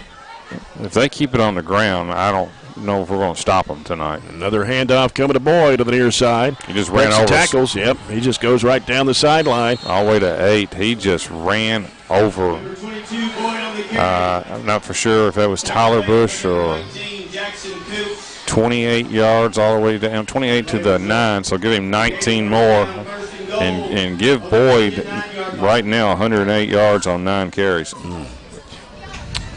Ball at the 9. First and goal for Greenwood. 6:25 to play here in the first half. Boyd in the backfield to the right of Morrison.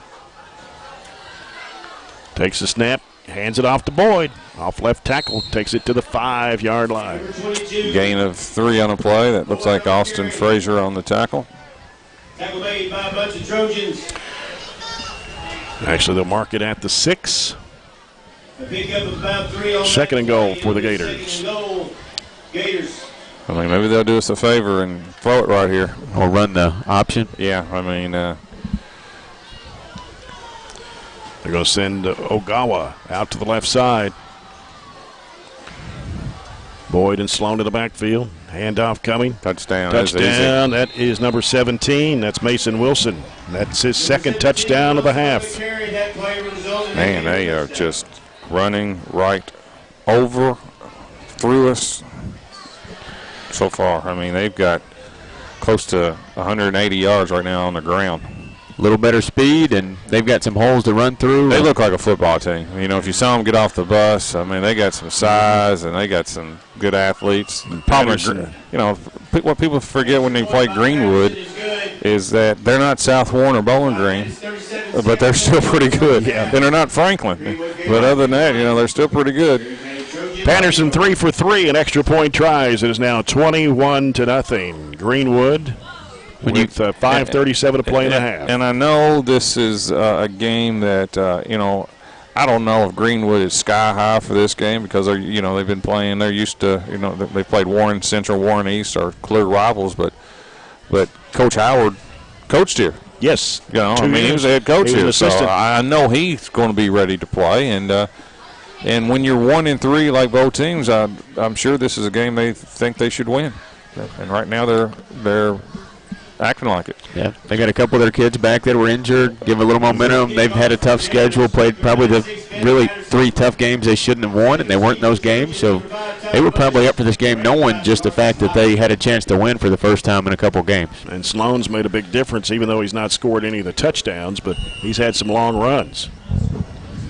Ben Patterson to kick off from the 40. It's Busch back deep, and he'll get it right at the end line. And yeah, but his foot went into the end zone there. You're just, I think it's the dumbest rule. I think it's one of the top 3 dumb rules in high school football. If your foot hits the end zone, you can't come out. It's called the force field rule. Yep. Let's go down to Chad Withrow quickly before we get going here. Chad, not too good of a start there, down 21-0 right now. No, it's not. And there's just, I really thought tonight after the win last week that everybody would be ready to play, but it's kind of dead. I mean, just to be honest about it, not much emotion even at the start of the game tonight. All right. Well, we'll see what we can do here.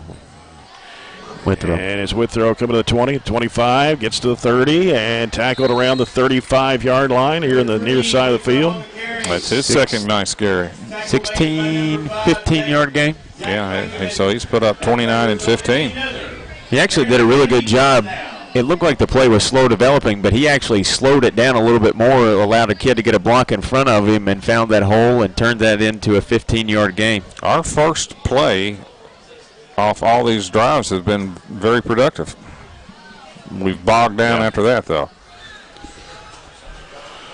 Citizens' first down for the Trojans, and it's Johnson handing off to Withrow. Withrow found some running room and trying to break a couple of tacklers, and he'll get to the 42, 43-yard line. Positive again. Gain of about 7, 8 on the play. He looks pretty quick hitting the hole. He is quick. Got some room to run, too. It's not a matter of whether or not he's quick enough. Does he have space? And our line is doing a good job of creating that space. The problem is we have not sustained it for a drive. Yeah. 2 receivers each way for the Trojans. Got Caleb Spillman and Jamarcus Miley here on the near side, and Miley goes in motion right, and we got it's a delay of a game. Timeout. Either a timeout or the back judge threw the flag, but I think we're going to get the timeout first. Another People's Bank timeout. 4:25 to go here in the first half. Trojans are down 21-0 here on homecoming night. All the homecoming candidates and escorts across the way. We don't have the Corvettes this year like we've always had due to the new field and track. No, we don't need cars on this. I mean, the track is unbelievable. I mean, it's 8 lanes. It's right now you could host a regional or sectional track, and it's fabulous. If you just walk on it or just jog across it, it feels like you're just jogging on just carpet, to be honest with you. Yeah. Next week will be, it's next Saturday, actually. We don't have the game next Friday night. We'll be on the road next Saturday down at Ballard Memorial. What are they, the Bombers? The Bombers. They put up some points. Yeah. 2nd and 1. And this kept it. It's going to be Johnson taking it up the middle. Got it. About the 46 and up for the first down. Maybe got the 47-yard line. Yeah, give him about 3 or 4. Johnson hadn't carried it very many times tonight. It's another Citizens' first down for the Trojans with 4:13 of the clock running here in the second quarter. Be a big drive to punch us in with 4 minutes to go when we snap the ball. Greenwood gets it when we come out of halftime, so we need to put some points to try to cut this deficit. Gavin Withrow back of the field with Zach Johnson. On the option, pitches it off to Withrow on the right side, and he's going to get pushed back.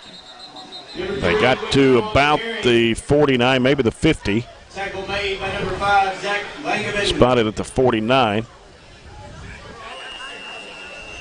Well, I like this kind of crew. They get the ball spotted and they're not wasting time. They don't waste time at all. I have not seen this crew, but I kind of like their efficiency. Second down, about 7.5.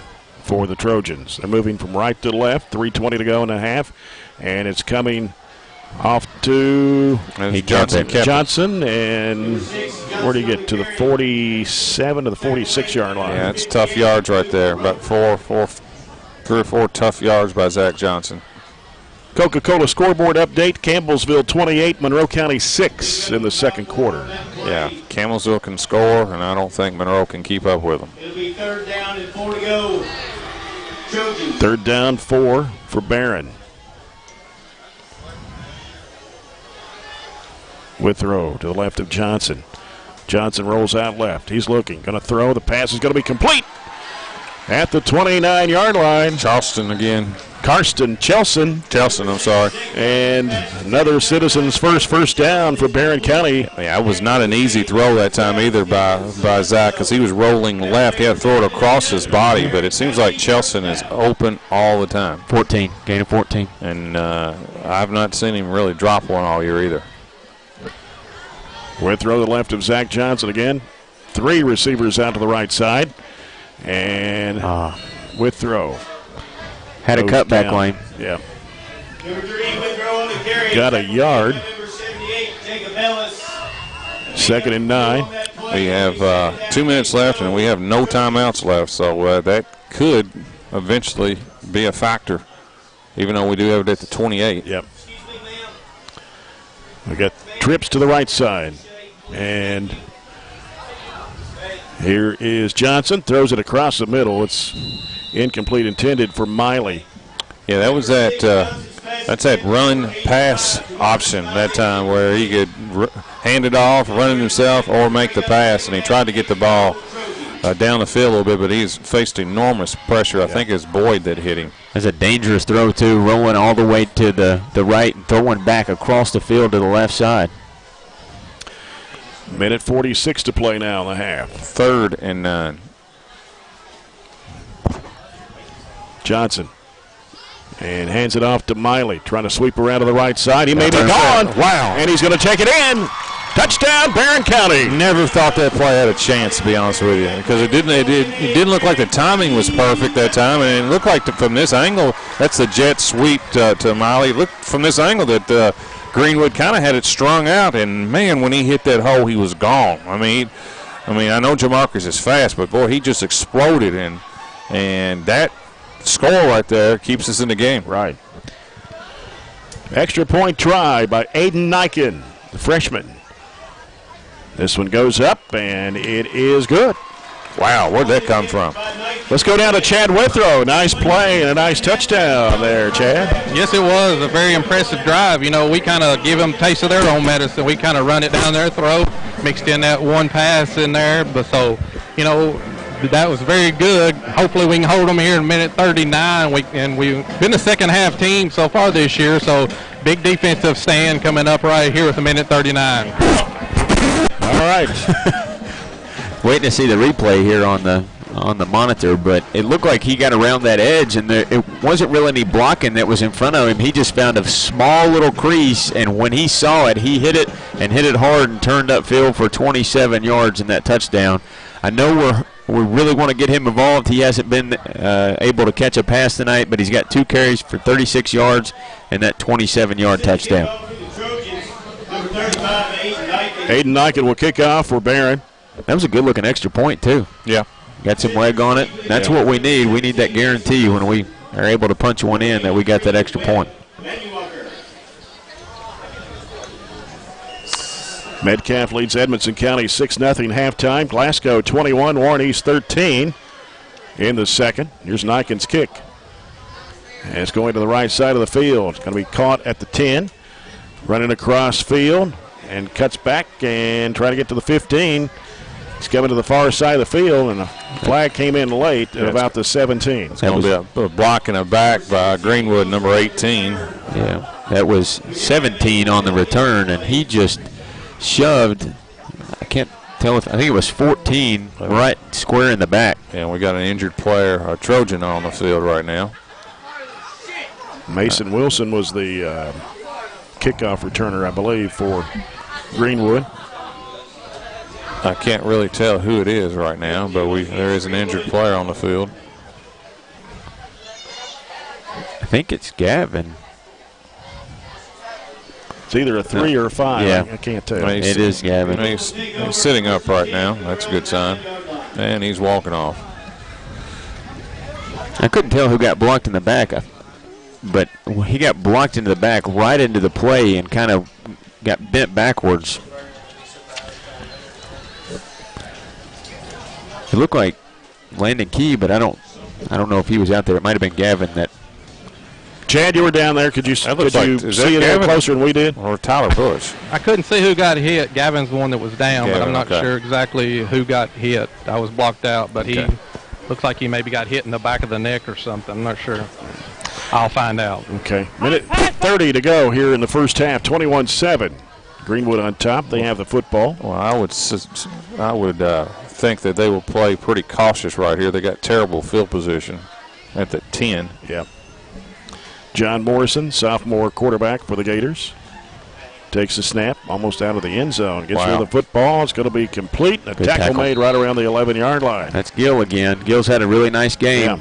I'm very surprised. They're in shotgun and throwing it. Up 21-7. Morrison's pass attempt to number 22, So Jake Gill, another tackle here in the first half. Jake Gill. Pick up of about 3 on that play. It'll be 2nd down and 7. 1:05 left to go here before halftime. Ball at the 13. Pass coming left side, wide open. Gets to the 20. And tackle made right around the 20-yard line. Just trying to see who the Slagle. Slagle made the tackle, and that was Wilson. 17 Wilson. Stops the clock with 50 seconds to play. Picked up about 7. Is a first down for the Gators. Got to get some pressure. And this time it's Boyd. And we're going to get a timeout call by Greenwood. Just a little flat route that time. Good tackle by, I think it was 4 for the Trojans that time on the tackle. That was Schwartzer. Yeah. Gain of 3, and that's I'm pretty surprised that they would risk throwing the ball in this field position. Just 36.9 seconds. Good coverage by the Trojans. They have picked up a first down, but I think our coverage has been good. I just don't see any. I'm just from the Greenwood perspective. I don't see a whole lot of positive that could come about this. To be honest, I see the chances of an interception or a deflection as greater than them scoring. Personally, they've thrown it 9 times all game, and 3 or 4 of them have been this drive right here. Yeah. And they're relatively safe throws. I understand that, but it's still a little surprising. And they may score on this play, but I just think the reward risk factor is a little high. Wouldn't hurt us to drop a couple extras back. 2 receivers on the near side for Greenwood. Got 2 on the far side. Bryce Johnson out of the right side. Pass is going to come to the near side to Sloan. I think it hit the ground before he tried to make the catch. That was not a good-looking pass. No, and what happens right now? Now it's 3rd and 6. If they decide to throw it in, if it's incomplete, they'll have to punt. We have no timeouts left. But stop it. What is the motivation to go completely away from everything that's been successful for you? Well, I mean, I don't think they're going to run it down the field either. 90 yards down with this time, but I'm just surprised they're throwing it. Morrison throws a pass incomplete to Wilson across the middle. Yeah, and now they got a punt, and now it opens up some situations for us. And that wasn't a bad. The kid was open, and he just basically didn't see the ball. But that happens more times than not in high school. And I just with a 21-7 lead, that's very confusing because we are helpless with no timeout. Yeah. Who knows? I mean, they got a better chance running it safer. They're going to use up all the clock, not give us the ball back. I would just go into halftime. Yeah, just they could have taken 3 knees and it already been halftime. So let's see what happens. Maybe a high snap, block. Maybe we can return it. We'll see. Wouldn't hurt to go after it, would it? Nope. Ben Patterson's the punter. We got a delay. Not going to help Greenwood any. That's timeout. Okay, well, Greenwood. He threw the flag, but got the timeout first. 29 seconds to play here in the first half. Greenwood 21, Barren County 7. Stay tuned. We'll have the homecoming activities coming up. We'll have the halftime report brought to you by Coca-Cola. And I don't have any updates as of right now. You got anything, Robert? No, I hadn't checked. We'll go over some other fall sports. Been happening. I'd like to know the Allen Pulaski score. Well, sometimes you ask and I can do things. Pulaski's up 21-6. Okay. 10 minutes and change left in the second quarter. I bet you don't have the score of the Cow Bowl. Well, Greene County and Knox Central. That one doesn't just pop on my phone like that one did. Wow. You probably get a better idea. You might have some connections, John. You can find out. I know some people at the game. All right, here we go. Let's go get a block punt. It's Ben Patterson back at the 10-yard line. It's this one away. Fair catch call by Landon Neal at the 43-yard line. Now listen, we've got 23 seconds with no timeouts left at our 43, and normally I've said this 1,000 times. I do not know how in high school that people can give up so many points at the end of the half, and we see it over and over and over and over. We've seen it this year where Adair County let us throw over the top of them, and we gave up a big play as well. And to me, there's just no way in high school that you should be able to score in this situation, and you see those mistakes all the time. Mm-hmm. For all the latest scores and results from middle school to high school sports at Barren County, log on to barrenschools.com, click Athletics, and then the Sports Report. A reminder to watch every Thursday night at 6 o'clock for Trojan Talk with Coach Jackson Arnett as we discuss Barren County High Trojan football. The show airs on EPB Cable Channel 19, SCRTC Cable Channel 97. It's also on BCHS Live, YouTube, Facebook, and Twitter. So we have 3 receivers lined up to the right. Mm-hmm. And who's in the backfield with Johnson? Is that Busch? That is, I think it's Busch. I can't tell. Miley coming on the near side. But rolling out right is Johnson. Johnson looking. He's going to throw. The pass is going to be out of bounds. Yeah. Stops the clock at 17.4. Nice trying to get the ball that time to Karsten Chelson. That was good coverage. They had somebody running with him and had a safety behind him.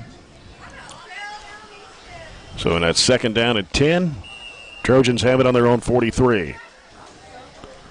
You got Spillman in the game. He's been hurt. He's over here on the left side with Miley. This is WHHT 103.7 Nash Icon, Glasgow, Cave City. Johnson. And it's Busch. Busch trying to sweep around to the right side. And that will tackle do it. At the 46. Gain of 3, and that'll end the half. Yep. So we'll go down and see if we can get a comment or two from Coach Jackson Arnett from Chad Withrow. 21-7. Coach, you into the half on a good drive. Another little slow start tonight, but we've been a second half team, so what do you tell them at the half? I just tell them to keep fighting. I mean, they didn't. They wasn't in it first quarter and a half. I mean, they really wasn't in it. I mean, I hate to say they, but there was no energy. I'm very disappointed in them. If they're coming. I don't know. Maybe we need to change up our program or something. Just gonna keep blocking, keep playing defense like we've been. Want to get them in situations and.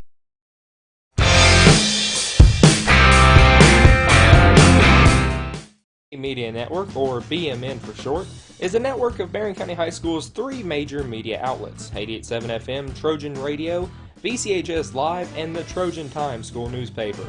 As a whole, we are determined to provide you with BCHS news, sports, and interest like never before. Check out our weekly newscast broadcasted every Friday from within Barren County High School, or check out our website at barrenschools.com/BMN. From all of us to you, we thank you for your support of all things BCHS.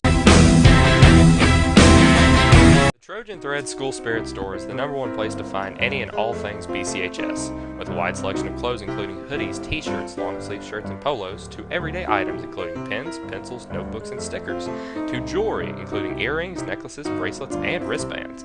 So stop by the Trojan Thread Store any weekday from 8 a.m. to 11 a.m. or during any home varsity basketball game. The Trojan Thread School Spirit Store, keeping Barren County in style. Hi, everybody. I'm Jay Turner, voice of the Barren County Trojans, and I'm excited to host the first season of Trojan Talk on BCHS Live. Trojan Talk is where I get the opportunity to sit down and talk with Barren County coaches and players. I hope you'll join us on Trojan Talk at 6 p.m. every Thursday night, right here on BCHS Live, online on YouTube, Facebook, and Twitter, as well as local cable channels EPB 19 and SCRTC 97.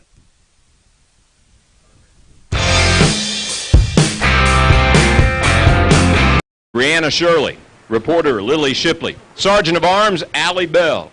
The Pep Club is sponsored by Teresa Bewley. And now for our candidates. Our first candidate is Miss Caroline Kinsman, a senior, sponsored by the band. She is the daughter of Jenna and David Kinsman. Her activities include swim team, beta, marching band, and youth group. She enjoys acting, hanging out with friends, and hiking. Her escort this evening is Chris Likens, son of Donna and Timmy Likens. Our next candidate is Miss Samantha Morgan, a senior, sponsored by the Beta Club. She is the daughter of Bobby Myers and Dell Morgan. Her activities include STLP, Student Engineer, and Foreign Language Club. She enjoys volunteering at church. Her escort this evening is Cody Whitfield, son of Melissa and Randy Whitfield. The next candidate up is Miss Katie Martin, a junior, sponsored by the Broadcasting Club. She is the daughter of Sean Martin and Teresa Cowan. Her activities include Broadcasting Club, Trojan Times, and Leo's Club, and orchestra. She enjoys acting with the far-off Broadway players. Her escort this evening is James Johnson, son of Paul and Karen Johnson. Upcoming is Miss Brianna Childress, a senior, sponsored by FBLA. She is the daughter of Chad and Sheila Childress. Her activities include FBLA, HOSA, FCA, and Pep Club. She enjoys going to the lake, hiking, and attending church youth group activities. Her escort this evening is Jared Tunks, son of Russell and Chris Tunks. Our next candidate is Miss Jenna Brooks, a senior, sponsored by FCA. She is the daughter of Jason and Lynette Brooks. Her activities include soccer, track, beta, FBLA, and Pep Club. She enjoys canoeing, participating in her youth group, and hanging out with her friends. She is escorted this evening by Aaron Fisher, son of Carrie and Derek Fisher. Up next, Miss Lydia Christian, a senior, sponsored by FCCLA. She is the daughter of Craig and Kelly Christian. Her activities include beta, FCA, and tennis. She enjoys spending time with her friends. Her escort this evening is Trevor Wood, son of Shad and Rochelle Wood. Our next candidate is Miss Kinley Kinslow, a senior, sponsored by FFA. She is the daughter of Kelly Kinslow and Kyron Kinslow. Her activities include FFA. She enjoys working and hanging out with her friends. Her escort is Cole Wilson, son of Kelly Barrett and Greg Wilson. Our next candidate is Miss Fabiola Luna, a senior, sponsored by the Foreign Language Club. She is the daughter of Faustino Miraz Espinal and Flor de Melia Gonzalez Luna. Her activities include beta, track and field, yearbook, and foreign language. She enjoys drawing and dancing. Her escort this evening is Cody Smith, son of Jason Smith and Denise Fugate. Up next, Miss Emily Klein, a senior, sponsored by HOSA. She is the daughter of William and April Klein. Her activities include cheerleading, Pep Club, and HOSA. She enjoys reading, cheer, photography, and art. Her escort this evening, Nathaniel Baines, son of Sherry and Jeff Baines. Up next, Miss Mackenzie Martinez, a senior, sponsored by JROTC. She is the daughter of Christy and Rodell Martinez. Her activities include JROTC and soccer. She enjoys working out and eating. Her escort this evening is Isaac Shackelford, son of Jennifer and Charles Shackelford. The next candidate up Miss Lily Shipley, a junior, sponsored by the Y Club. She is the daughter of Mark and Amy Shipley. Her activities include FBLA, Beta, FCA, Y Club, Pep Club, Drama Club, golf, and tennis. She enjoys hanging out with friends, watching vines, and attending WKU football games. Her escort this evening is Trent Gamble, son of Beverly and Richie Gamble. Our next candidate, Miss Cora Wood, a senior, sponsored by the Drama Club. She is the daughter of Tommy and Debbie Wood. Her activities include drama, beta, choir, and FCCLA. She enjoys performing, singing, and makeup. Her escort this evening is Bradley Houchins, son of Chad and Lindsay Houchins. Our next candidate is Miss Savannah Goad, a senior, sponsored by the Yearbook. She is the daughter of James and Gidget Goad. Her activities include PEP, FBLA, SAD, Yearbook, and track. She enjoys hanging out with friends and family, going to the gym and shopping. Her escort this evening is Caleb Mitchell, son of Scotty and Kristen Roderick. The next candidate up is Miss Kyla Kelly, a senior, sponsored by the SAD Club. She is the daughter of Melanie Kelly. Her activities include SAD Club, and she enjoys eating sushi on Mondays with friends and drawing.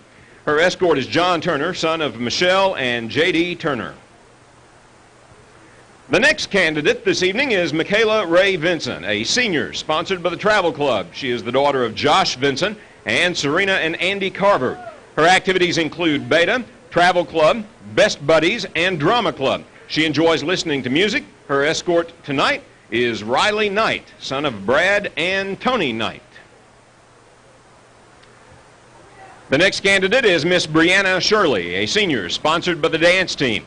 She is the daughter of Darren and Robin Shirley. Her activities include dance team, Beta, Drama Club, FBLA, and Pep Club. She enjoys dancing and watching UK basketball. Her escort tonight is Garrett Hyatt, son of Bryson Hyatt and Sally Long. The next candidate is McKenna Burrell, a senior, sponsored by cheerleading. She is the daughter of Stephen and Kelly Burrell. Her activities include cheer, Pep Club, FBLA, Beta. She enjoys watching The Office and tumbling. Her escort this evening is Caleb Hester, son of Scott and Cassie Hester. Our next candidate is Miss Kathy Salab, a senior, sponsored by Best Buddies. She is the daughter of Frank Salab and Elma Agur. Her activities include Best Buddies. She enjoys singing and dancing. Her escort this evening is Pacey Botts, son of Gay Gibson and Charlie Botts. The Pep Club and fall sports teams have both nominated candidates, and here they are for the evening. Our first candidate, sponsored by the Pep Club, is Miss Olivia Stice, a freshman. She is the daughter of Shane and Terry Stice. Her activities include Pep Club, basketball, and soccer. She enjoys hanging out with friends and family and watching movies. Her escort this evening, Landon Houchins, son of Ryan and Nicole Houchins. The second Pep Club candidate, Miss Allie Bell, a freshman. She is the daughter of Benson and Ashley Bell. Her activities include soccer, cheerleading, Pep Club, and FBLA. She enjoys hanging out with friends and going to the lake. And her escort this evening is Tay Pointer, son of Nick and Lori Pointer. The third Pep Club candidate is Miss Malin Newberry, a sophomore. She is the daughter of Joey and Carissa Newberry. Her activities include FBLA, FCA, and cheer. She enjoys going to the lake and hanging out with friends. Her escort tonight is Byron Reynolds, son of Amy Johnson and Matt Reynolds. Up next, the fourth Pep Club candidate, Miss Kayla Forshee, a junior. She is the daughter of Tim and Melanie Forshee. Her activities include cheerleading and Pep Club. She enjoys tumbling and hanging out with friends. Her escort this evening is Skylar Newberry, son of Joey and Carissa Newberry. And our last Pep Club candidate is Miss Maddie Murray, a senior. She is the daughter of Maxie and Kathy Murray. Her activities include cheer and Pep Club. She enjoys going to the lake and running. Her escort this evening is Seth Hagan, son of Chris and Dina Hagan. And now for our fall sports candidates. Our first candidate is Miss Ann Benning Jones, a freshman, sponsored by Fall Sports, and she is the daughter of Bo and Nicole Jones. Her activities include cheerleading, softball, FBLA, Pep Club, FCA, Y Club, Beta, and drama. She enjoys playing softball, competing in pageants, and traveling to the beach. Her escort this evening is Mason Griggs, son of Jeremy and Amy Griggs. The second fall sports candidate is Miss Maddie Anderson, a sophomore. She is the daughter of Mike and Amy Irwin. Her activities include cheerleading, golf, track, FBLA, beta, pep club, and orchestra. She enjoys traveling, shopping, and watching the Golden Girls. Her escort this evening is Will Bandy, son of Larry and Gretchen Bandy.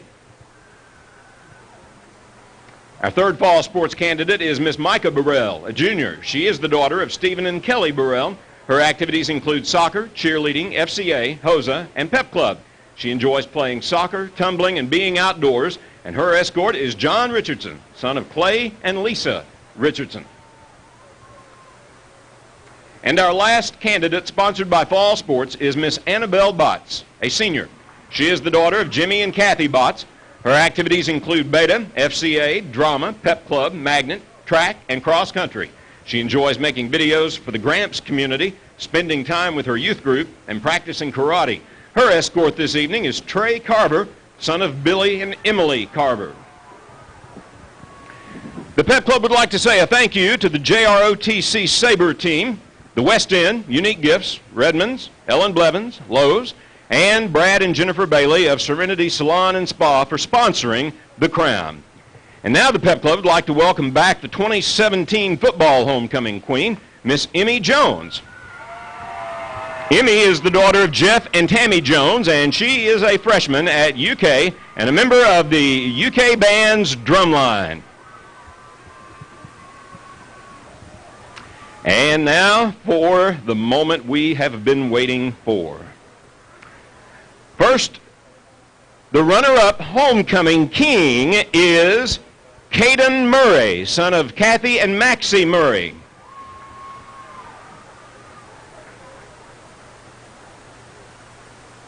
And the 2018 homecoming king is Trent Gamble, son of Beverly and Richie Gamble.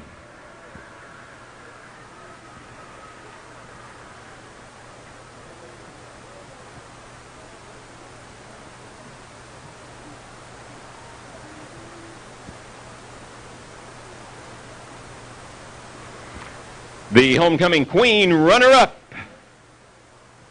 Maddie Murray, daughter of Kathy and Maxie Murray.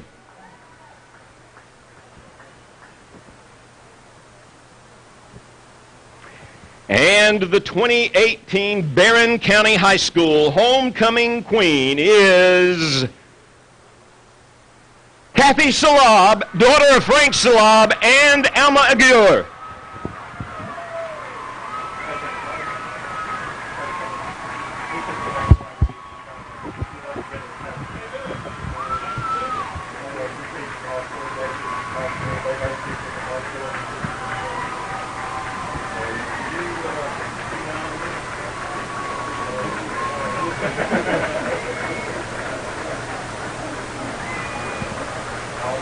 Congratulations, Kathy. What an exciting evening and what an exciting crowd. Thank you all for being here for the 2018 Barren County Football Homecoming.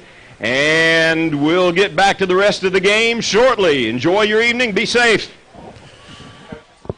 And there you have it, 21-7 here at halftime as the Trojans trail the Greenwood Gators. We'll take a break and come back with our halftime report in a moment as you're following Trojan football on 103.7 Nash Icon.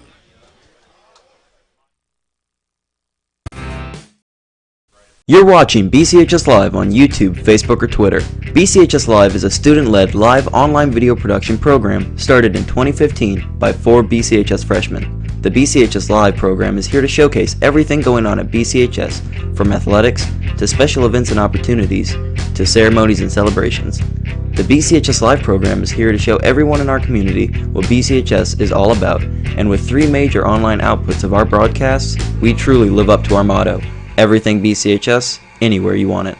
The Burgundy Media Network, or BMN for short, is a network of Barren County High School's 3 major media outlets: 88.7 FM Trojan Radio, BCHS Live, and the Trojan Times school newspaper. As a whole, we are determined to provide you with BCHS news, sports, and interest like never before. Check out our weekly newscast broadcasted every Friday from within Barren County High School, or check out our website at barrenschools.com/BMN. From all of us to you, we thank you for your support of all things BCHS. The Trojan Thread School Spirit Store is the #1 place to find any and all things BCHS, with a wide selection of clothes including hoodies, t-shirts, long-sleeve shirts, and polos, to everyday items including pens, pencils, notebooks, and stickers, to jewelry including earrings, necklaces, bracelets, and wristbands. So stop by the Trojan Thread Store any weekday from 8 a.m. to 11 a.m. or during any home varsity basketball game. The Trojan Thread School Spirit Store, keeping Barren County in style. Hi, everybody. I'm Jay Turner, voice of the Barren County Trojans, and I'm excited to host the first season of Trojan Talk on BCHS Live. Trojan Talk is where I get the opportunity to sit down and talk with Barren County coaches and players. I hope you'll join us on Trojan Talk at 6 p.m. every Thursday night, right here on BCHS Live, online on YouTube, Facebook, and Twitter, as well as local cable channels EPB 19 and SCRTC 97. You're watching BCHS Live on YouTube, Facebook, or Twitter. BCHS Live is a student-led live online video production program started in 2015 by 4 BCHS freshmen. The BCHS Live program is here to showcase everything going on at BCHS, from athletics to special events and opportunities to ceremonies and celebrations. The BCHS Live program is here to show everyone in our community what BCHS is all about, and with 3 major online outputs of our broadcasts, we truly live up to our motto: everything BCHS, anywhere you want it.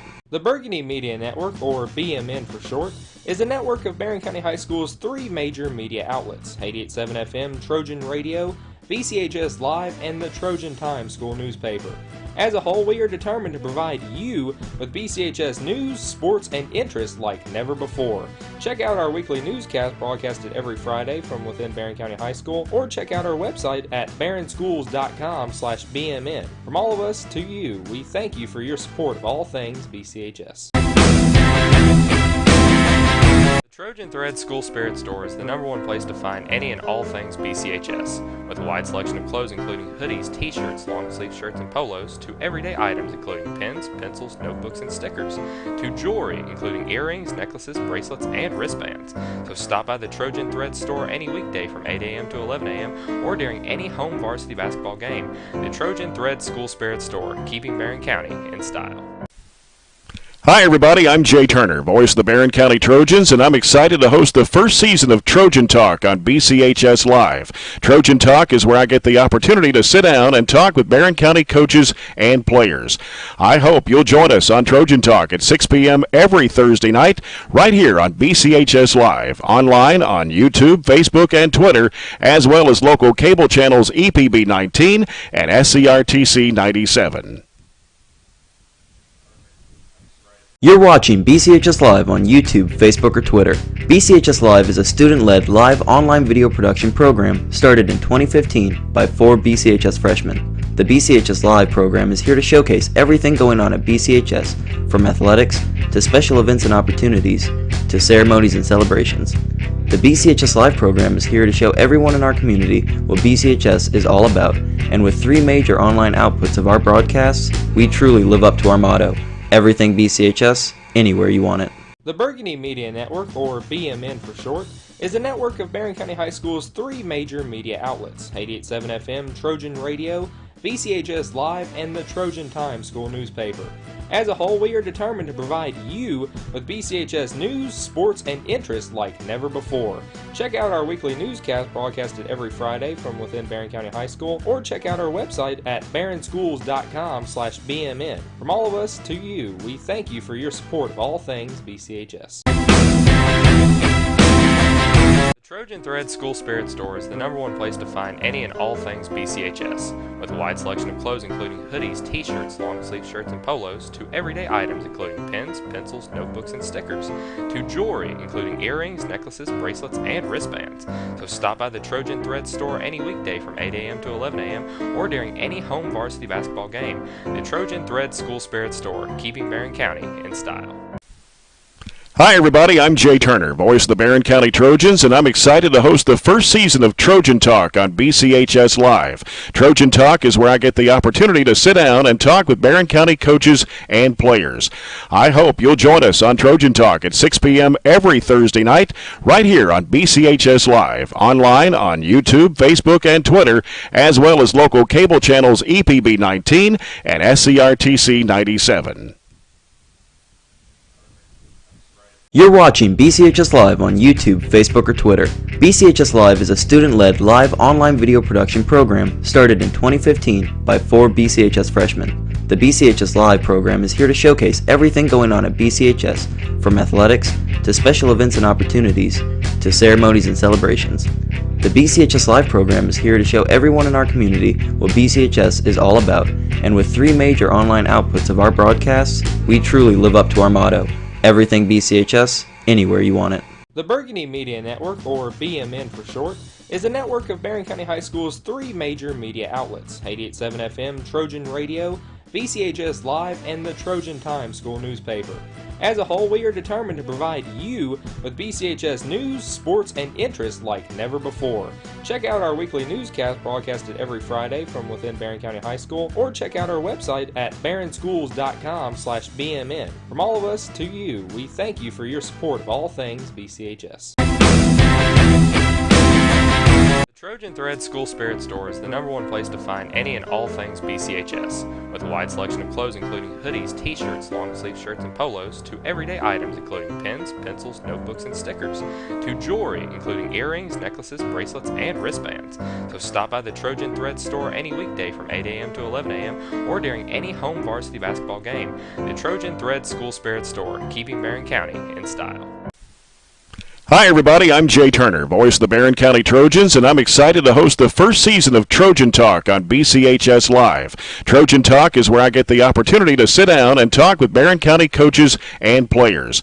I hope you'll join us on Trojan Talk at 6 p.m. every Thursday night, right here on BCHS Live, online on YouTube, Facebook, and Twitter, as well as local cable channels EPB 19 and SCRTC 97. You're watching BCHS Live on YouTube, Facebook, or Twitter. BCHS Live is a student-led live online video production program started in 2015 by 4 BCHS freshmen. The BCHS Live program is here to showcase everything going on at BCHS, from athletics to special events and opportunities to ceremonies and celebrations. The BCHS Live program is here to show everyone in our community what BCHS is all about, and with 3 major online outputs of our broadcasts, we truly live up to our motto: everything BCHS, anywhere you want it. The Burgundy Media Network, or BMN for short, is a network of Barren County High School's 3 major media outlets: 88.7 FM, Trojan Radio, BCHS Live, and the Trojan Times school newspaper. As a whole, we are determined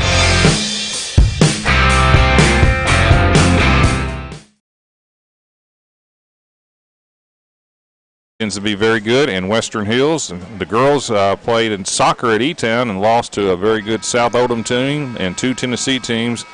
And in girls golf Saturday at the Bowling Green Invitational, Barren County finished 13 out of 22. Marley Shirley 83, Carly Delk 86. Those are 2 good scores.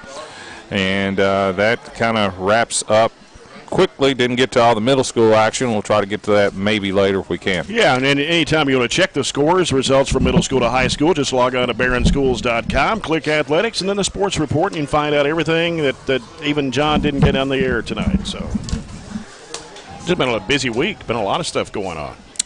Busy week. And a couple weeks from now, we'll be starting tournament play. The girls region and boys region will be in a couple weeks, and we're hosting the girls soccer region, by the way. And got volleyball, so it's goes by quickly. Yep. Halftime score on the Coca-Cola scoreboard: Glasgow 28, Warren East 27. Boy, there's that shootout that I felt like could happen. Barren County will kick off. Got 3 back deep for the Gators, as Aiden Niken will kick off in the 40. Trojans down 2 touchdowns, 21-7. And a good kick by Niken. Going back, bounces into the end zone. It's his best kick of the year, into the end zone. Will take over 1st and 10 from their own course, Ayton is he's a freshman, but he's 6'3" and 180, and he's been in a little bit at wide receiver, and I know he's playing some freshman games at receiver. He's a very good athlete. If you saw him play last year in basketball as an 8th grader, you know what I'm talking about. Yeah. So Greenwood will move from left to right here in the third quarter. And this third quarter, sponsored by Southern States of Glasgow and Horse Cave. It just had the Farmers RACC Jackie Browning Memorial second half kickoff. As John Morrison staying in a quarterback, he hands off, busting through, getting up to the 30-yard line. Was that Boyd? That is Boyd, and Tanner Slagle has made a ton of tackles. Unfortunately, a lot of them have been several yards down the field. Give him 10 on the play, and that puts Boyd at 121. He's hitting the hole before we're even up and see where he's going. 1st and 10 for the Gators. It's Morrison. And he's rolling out to the near side. Pass is going to be good catch. Or was he out of bounds? He was out. Yeah, he made a good catch and could not get his feet in bounds. That was Ogawa. Yeah, about a 10-yard out pattern that time on a rollout to the short side. 2nd down at 10 for the Gators. I don't know. It just seems like they're doing us a favor throwing it. I'm not trying to second guess them, but just watching the game, it's our 12th pass, and it seems like we've defended the pass pretty well and have not been able to stop the run. Ball is at the Greenwood 30. Here's Morrison. And handoff. Except nice that tackle, time. yeah. It's going to be about a 5-yard loss on the play. Good job by tackle there by Campbell Ross. He's moved over from the defensive end position with Joe Bradshaw hurt, who normally plays that position. Got a little pressure that time and about a 5-yard loss. That was number 5, Zach Langevin. So now it's 3rd and 15. 3rd down and 15, Gators. Be a real good start to the half after scoring late to bring within 21-7 for the Trojans. Maybe put them in a position to pass again. And he's looking to throw. Pass is going to be batted up in the air. Actually, should have been caught by Ogawa. Yeah, we're going to get one of those. If they keep throwing it around, firing it around, we're going to get one of those deflections. Anytime it goes up in the air like that, it's a big advantage to the defense because they're generally seeing the ball. We had a tough angle. It looked like Easton was pretty close to it, but watching on the replay, he was about probably 10 feet away from it. So Patterson will punt. 4th and 15, Landon Neal back for Barren County at the 40-yard line. Patterson gets this one away. Neal. Man, that's good coverage. Yeah.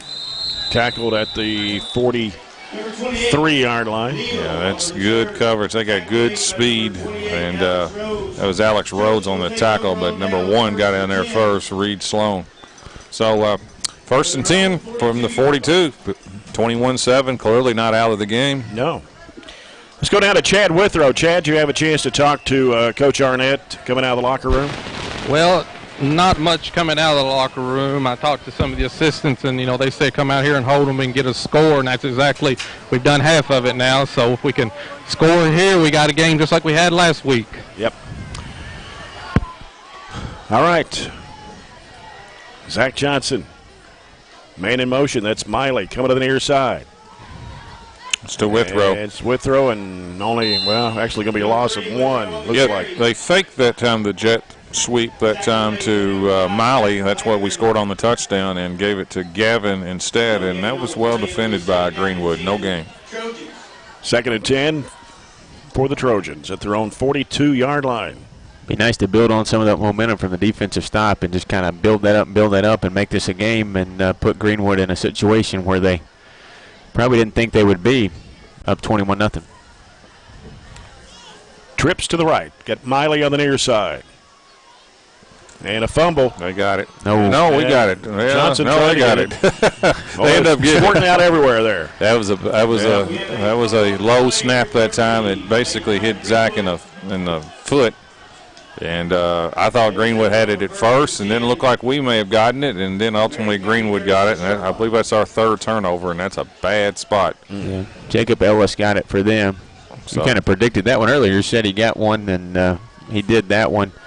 But it was, you said it hit the foot, and that was the part that actually didn't do us any favors, because when it hit the foot, it actually bounced towards Greenwood's side of the ball.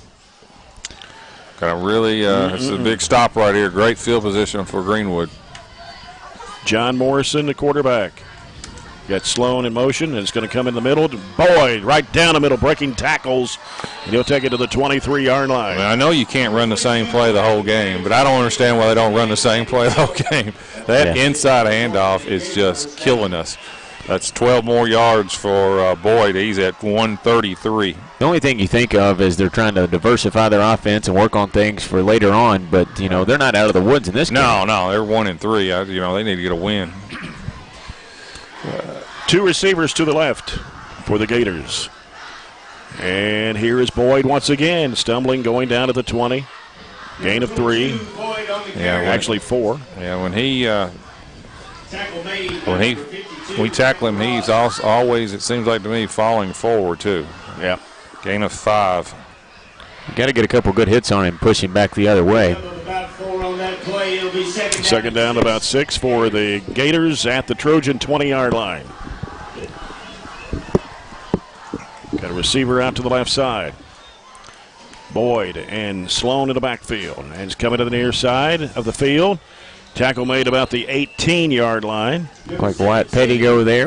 Actually, that was Mason Wilson on the carry. And Wyatt Pettigo on the tackle. Looked like we brought the outside linebackers up and tried to close that hole and put a little bit more pressure on him, and we did.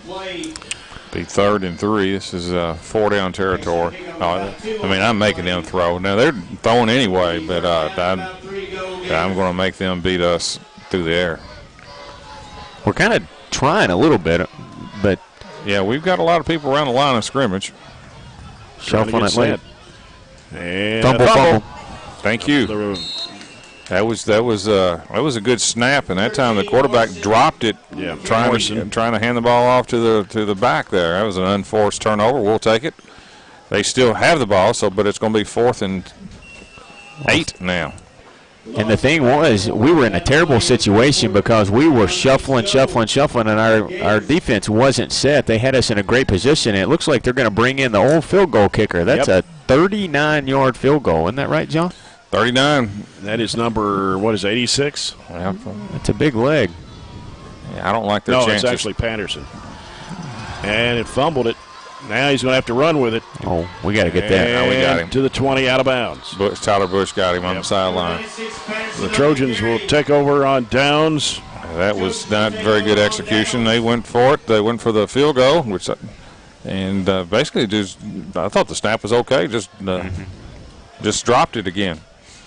So we survived that turnover. Do you like the call there? Going for the field goal? I don't know what his leg. I don't know his leg. He makes easy extra points, but you don't see a lot of 40-yard field goals in high school. Trojans have it on their own 21-yard line. 7:20 to go in the third. Barren down 21-7. 2 defensive stops is more than we got in the whole first half, though, isn't it? Yeah. 3 receivers out to the right side, 1 to the near side. And here's Johnson. And he hands it off. Withrow. Nothing there. Yeah, it was 28 on the tackle. It's Alex Rhodes. He's a really, really good athlete. I remember him last year. Yeah, and they've moved him to a linebacker, and he's made a lot of plays. Actually, give him 1. Johnson held on to it a long time that time. Yeah. Metcalfe County leads Edmonson County after 3. It's 6-0. Metcalfe has played a lot of 8-6, 6-7 last week. Yeah. Over Adair. 2nd and 9. We will play Edmonson later in the year. In Brownsville. I don't know something's going on here. The shot clock's not running. They haven't even whistled it in, have they? Yeah, now they just did. I don't know what the holdup was there.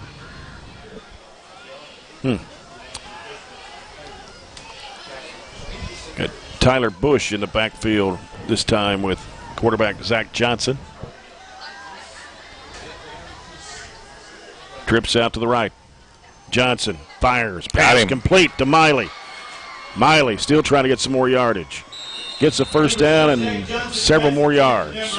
Out to the 36-yard line. Good pass there. Gain of about 16 on the play, 15 on a quick hitter, quick slant that time to Miley. What an easy catch. The ball was thrown hard and high, and he just went up there and caught it. Big first down. Citizens' first down for the Trojans. At 6:05 to go here in the third.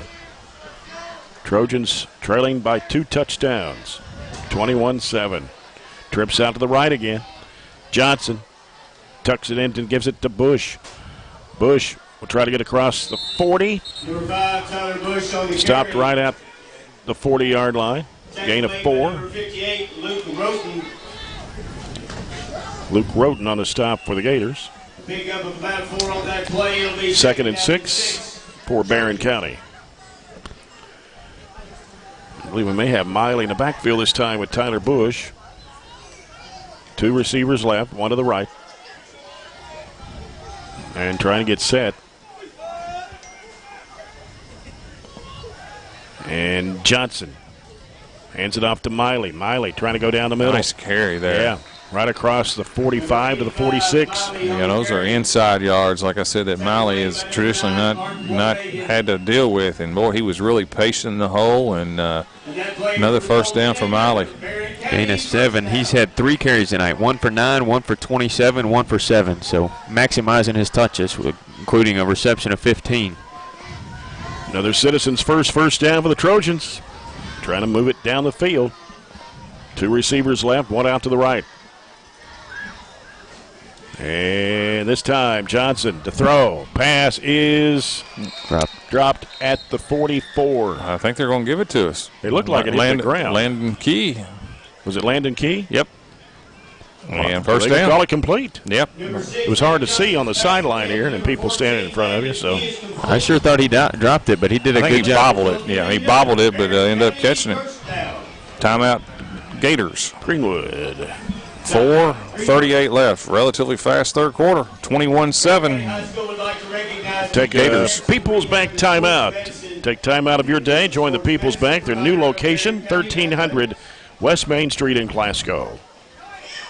Got a good game going on across town, don't we? 28-27. Yes. Scotty's. I think that would be an upset, Warren East. I believe it would be. I've got some old scores, but they're pretty much what we thought they'd be on some things. Bowling Green easily over Central. South Warren easy over Grayson. When you say easy, how bad is Bowling Green? 50? It was 20-0 towards the end of the first quarter. That's the last thing I've had. All right, yeah. So South Warren's 41-0. That was at halftime. Pulaski's 21-6 over Allen at halftime. So it's 21-14 now. Pulaski over Allen. They're almost towards the end of the third quarter. Allen's playing on tight, aren't they? It's 27-0 at halftime. Bowling Green just 27. Maybe taking a little easy on Warren Central, or maybe Warren Central competing. You don't really know how that one's going, but. All right, we're set. We got 2 receivers each way. Zach Johnson out of the gun. Miley goes in motion to the right, drops back. He's looking, going to the right side. Miley wide open over there, catches it, but he's going to be tackled out of bounds. No gain. Yeah, that's good coverage. Again, it's Boyd on the play.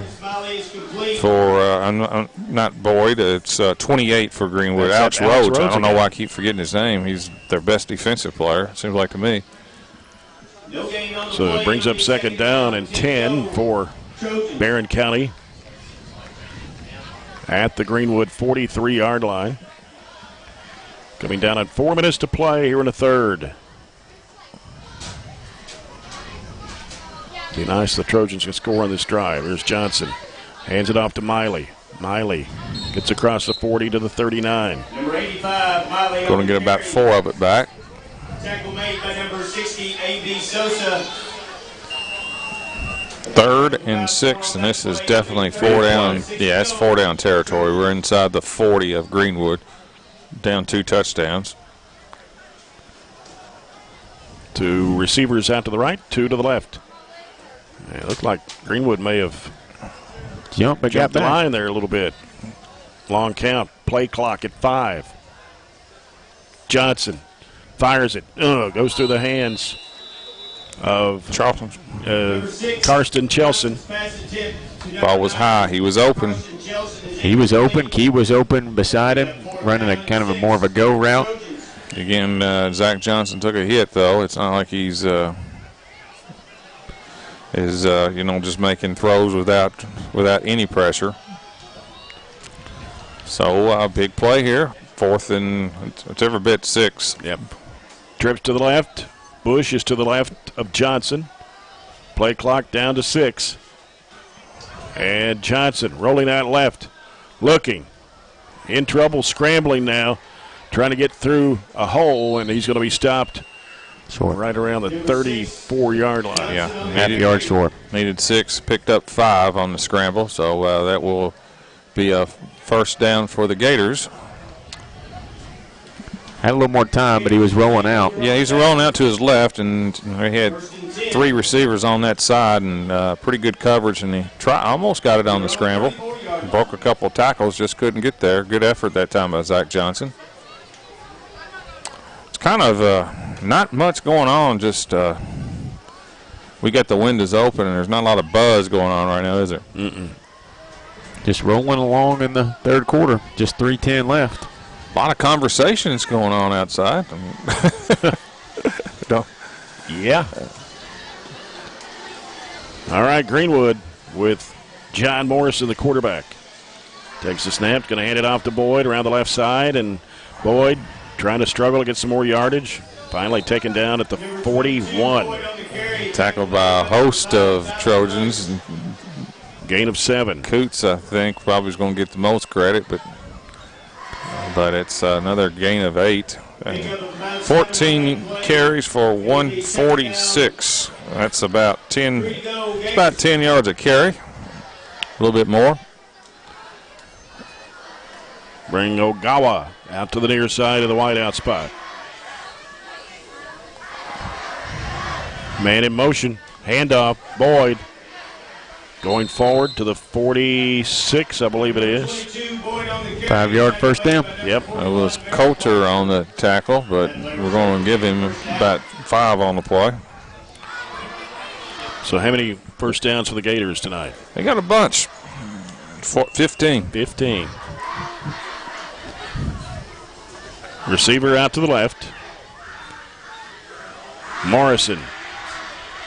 And it's coming to Sloan this time. And he's quick. Sloan busting through there, breaking tackles, and he'll go down at about the 33-yard line of the Trojans. Was that Coots again on the tackle? It was, but was that 18 yards? 16. Sorry, at the 48. I think it is 18, actually. 18. He is quick, Sloan.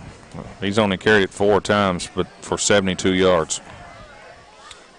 First and 10 at the Trojan 33 for the Gators. Morrison hands it off to Boyd. Boyd taken down at the 30. He just falls. Yep. We never push him back. I mean, he gets an extra 2 or 3. Cameron Hurt on the tackle. And he drug Cameron. That's not easy to do for a couple yards. Only gain of 3, but it looked like to me they didn't get the greatest spot in the world. No. Second down 7 for the Gators. Still marching in. Got David Odom, a receiver out to the left side this time for Greenwood. And the handoff coming, busting through there. It's Boyd breaking tackles, broke another one. And finally taken down at the 15-yard line. Man, it's like a broken record. Gain of 15. Schartzer and Coots. It's almost like we're over pursuing. We're getting some penetration, but by the time we get there and look up, he's already long gone. Well, he's got 169. Another game you can add to the list of giving up big rushing yards. 1 minute to play here in the third. First and 10. Greenwood at the Trojan 15. Morrison. And it's Boyd again off left guard. He'll take it to the 11. He may get tired because he is. Looks like he's getting up a little bit slower. Hit the hole a little slower. Yeah, I think he is tired. I mean, that's a gain of again not a great spot. Give him 4. 4. I think you'd be tired if you ran for that many touches and almost 200 yards too. 2nd and 6 for the Gators. 18-173, is that what it is? Yep.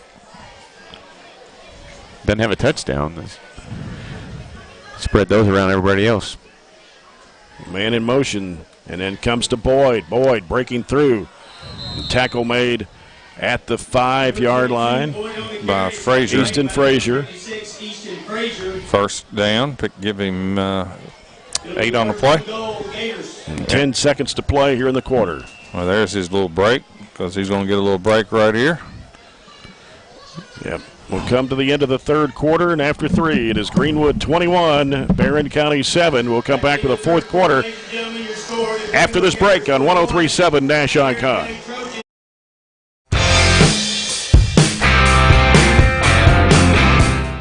Provide you with BCHS news, sports, and interest like never before. Check out our weekly newscast broadcasted every Friday from within Barren County High School, or check out our website at barrenschools.com/BMN. From all of us to you, we thank you for your support of all things BCHS. The Trojan Thread School Spirit Store is the #1 place to find any and all things BCHS, with a wide selection of clothes including hoodies, t-shirts, long-sleeve shirts, and polos, to everyday items including pens, pencils, notebooks, and stickers, to jewelry including earrings, necklaces, bracelets, and wristbands. So stop by the Trojan Thread Store any weekday from 8 a.m. to 11 a.m. or during any home varsity basketball game. The Trojan Thread School Spirit Store, keeping Barren County in style. Hi, everybody. I'm Jay Turner, voice of the Barren County Trojans, and I'm excited to host the first season of Trojan Talk on BCHS Live. Trojan Talk is where I get the opportunity to sit down and talk with Barren County coaches and players. I hope you'll join us on...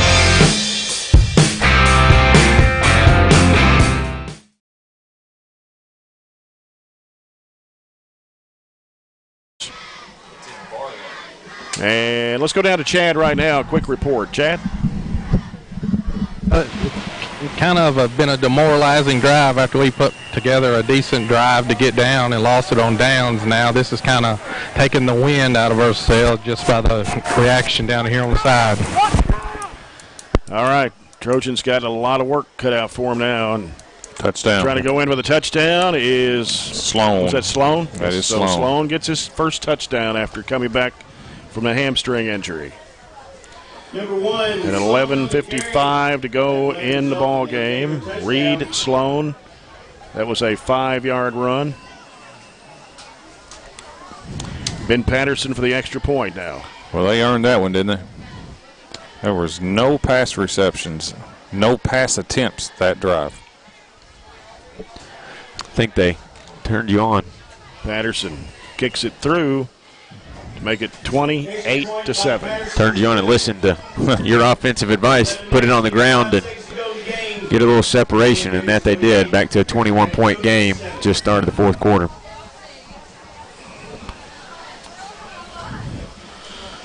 Fourth quarter sponsored by Southern States of Glasgow and Horse Cave.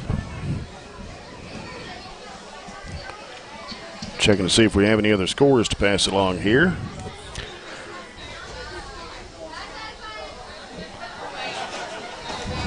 Don't have anything at the moment.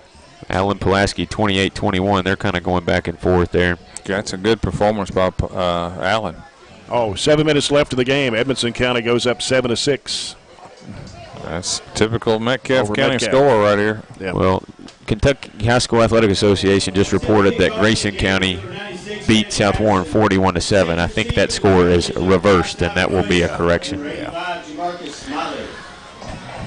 Tyler Busch, Jamarcus Miley back for Barren County. Ben Patterson kicks off from the 40. Trojans will have it coming left to right. It goes into the end zone. Trojans will have it back out of the 20-yard line. Well, we're not totally out of it, though. It kind of seems like we're out of it, doesn't it? Just body language, we're out of it right now. We almost look like we're demoralized right now. And to be quite, if you just want to be honest rather than exaggerate, Greenwood has kind of dominated the game. I mean, just yardage-wise, they're way over. I mean, they're over 300 yards, about 18 first downs, and they have physically dominated the game. It's not saying that we haven't showed a little life offensively, because we have, but other than the one drive late in this first half, we've not sustained a drive. Yeah. 2 receivers to the near side, 1 split out to the left. Miley goes in motion, and Johnson looking to go option, but guess who that is? That's 28, Alex number Rhodes. 28, he Alex just Rhodes. blew that option up because I think Zach wanted to pitch it, and he took both. He took that option away. If he had pitched it, he would have turned it into 7 the other way. Man, he's a good-looking player. Loss of 4, 2nd and 14 for the Trojans. Ball at the 15, 16-yard line. Trips to the left. Johnson rolling left. Now scrambling, in trouble, tackled at the 15-yard line. Loss of 1. Number 6, Johnson on the carry. Tackle made by number 8, Ricky Silver, and number 10. So 3rd and 4, no, really no gain. 3rd and 15. 3rd down, 14 to go, Trojans. And tough field position too. Yep. 14-yard line. This can get a little dicey right here.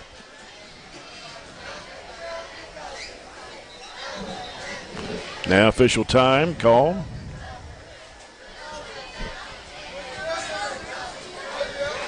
Equipment issue, it looks like.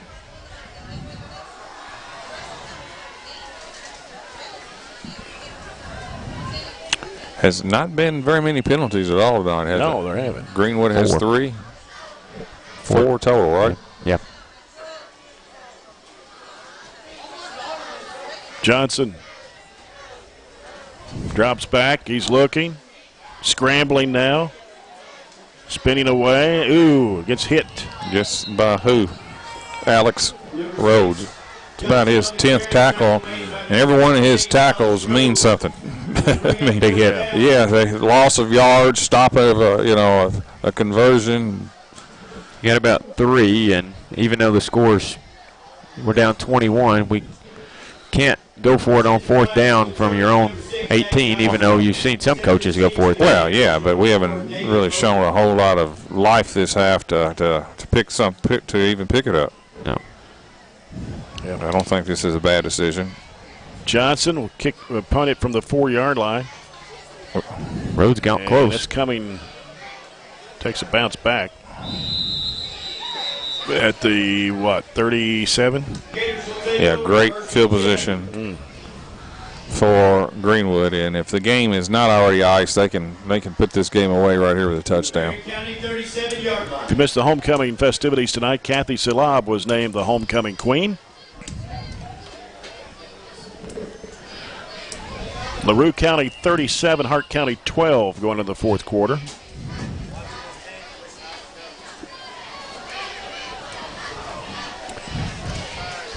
They've got Boyd in the backfield, left of Morrison. And he'll hand it off, coming to the near side. That is Odom. Odom taking it down the left sideline and may have stepped out of bounds right around the 16-yard line. It's the first time he's carried the ball, isn't it? Yeah, that's his first carry. David Odom. He went out before that. About the it was hard to 24. tell, so 24 maybe? Gain of 13 on the play. 24-yard line, yeah. 9:35 left to play, and it's 28-7 Greenwood. It's 19 first downs.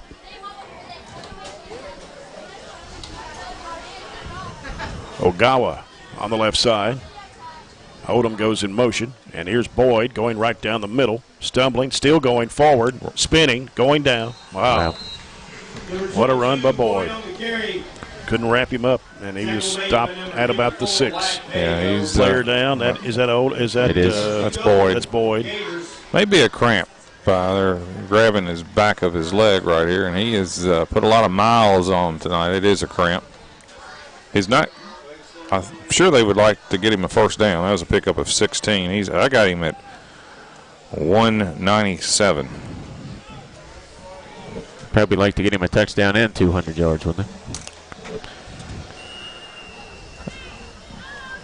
And they are putting in Alex Rhodes. And I thought Alex Rhodes carried the ball some last year for him.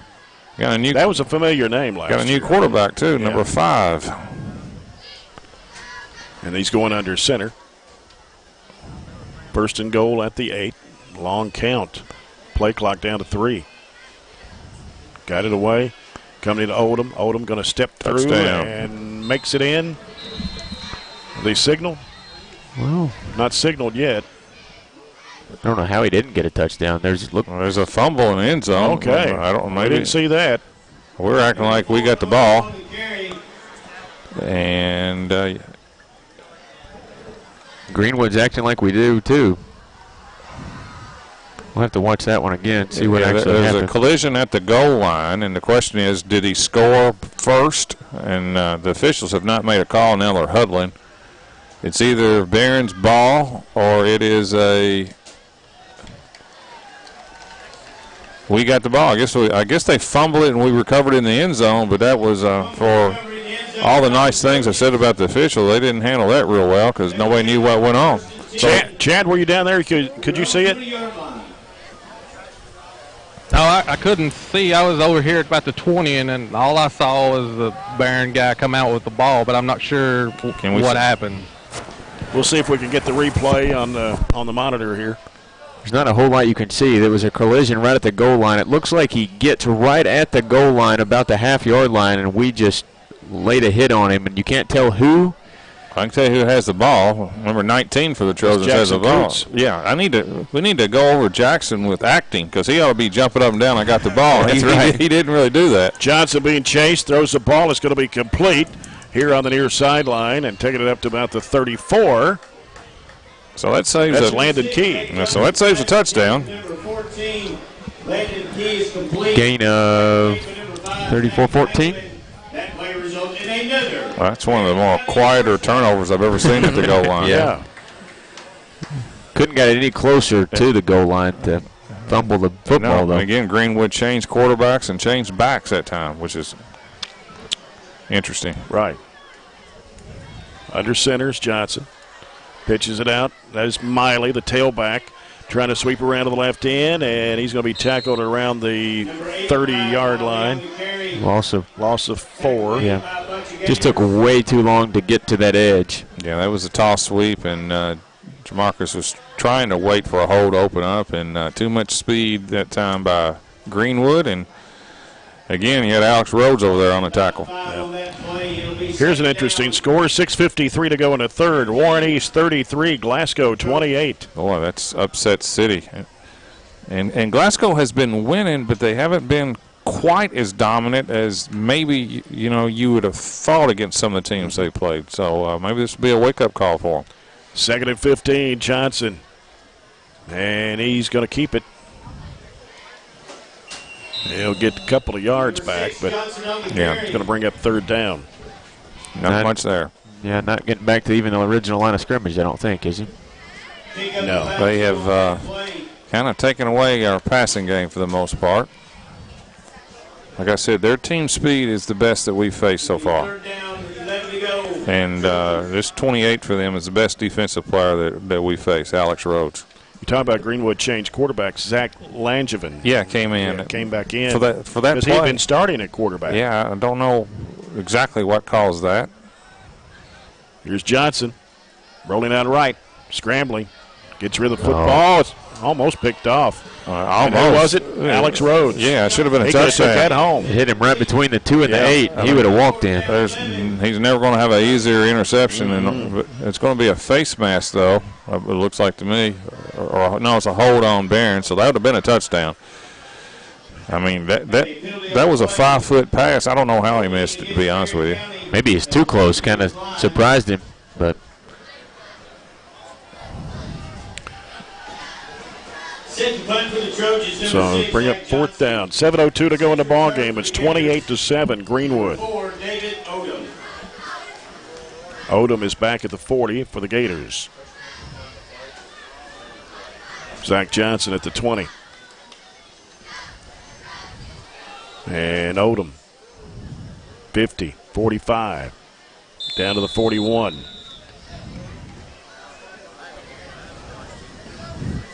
Number 4, Odom on the return tackle. Next Saturday will be down in far western Kentucky. When we leaving tomorrow? Almost need to. This is the farthest we've ever traveled for a regular season game, maybe for a playoff game, because we played at Paducah-Tillman. Yes. And we played at Graves County. Yes, and Marshall County. And this is farther than that. It is farther, yes. This might be a 3-miller. Breakfast, lunch, and dinner. Well, you're probably right. And this is 13. Put the other quarterback back in. That's interesting. And here's the handoff coming to Boyd. Give him 200 years. Out of the right side. He's going to be tackled out of bounds. 200 years. I don't know what's going on with me. 200 yards. Tyler Busch on the stop. Yeah, Ballard Memorial down almost to the Mississippi River. What is the county seat of Ballard County? That's what I was getting ready to ask you. Ballard County. That's where we're going, right? Ballard County? Ballard Memorial. Yeah, what's the county seat? Ballard County, I guess. No, Ballard County is a county. What's the... I don't know what the county seat is. It says it's in Barlow, but I don't know. Town of about 100. Here comes Odom around the left side. He's still running, finally. Taken down around the 18-yard line. Tanner Slagle on the stop. 19, 38 to the 19. Man, they are racking up some yards. Yep. And first downs. We'll have to do some research on the county seat of Ballard County. Yeah. It's not Princeton, right? No, it's way on past there. It's another day's drive past Princeton. Here's John Morrison. Boyd's to his right. And it's Boyd coming to the left. Tackle made by Cameron Hurt? Cameron Hurt. I don't know. I don't have a clue if I'm saying that right. Wycliffe is the county seat. Wycliffe. Never been to Wycliffe. What's the population of Wycliffe? I don't know. It's not even the largest city in Ballard County. County. Memorial is 2A in football, right? La Center is the largest city in Ballard County. La Center? Some small towns. It has a population of 1,009. I thought it was small. Morrison. And it's the Boyd again, zigzagging through and upended around the 12. I don't know if that's big enough for McDonald's or Wendy's. You're going to have to come back to Paducah to eat. Tackle made by number 56, Easton Frazier. Gain of 5 on a play. 206 yards now for Mr. Boyd. 4:34. Play clock down at 9. They're just now getting set. Down at 5. Morrison. Boyd to his right. Takes a snap. And we got a whistle flag on the play. He handed off to Wilson. Illegal procedure. It's our 4th penalty of the night in a relatively penalty-free game. You ready for this score? Yes. Glasgow 35, Warren East 33. 3:37 left in the third. They played this type of game last year with East. Back and forth type of game and so forth. And like I said, it just tells you how good Warren East is offensively because they're scoring on everybody. And Glasgow has been pretty stingy this year. They got a pretty solid running back, don't they? Yes, they do. Nick Mitchell.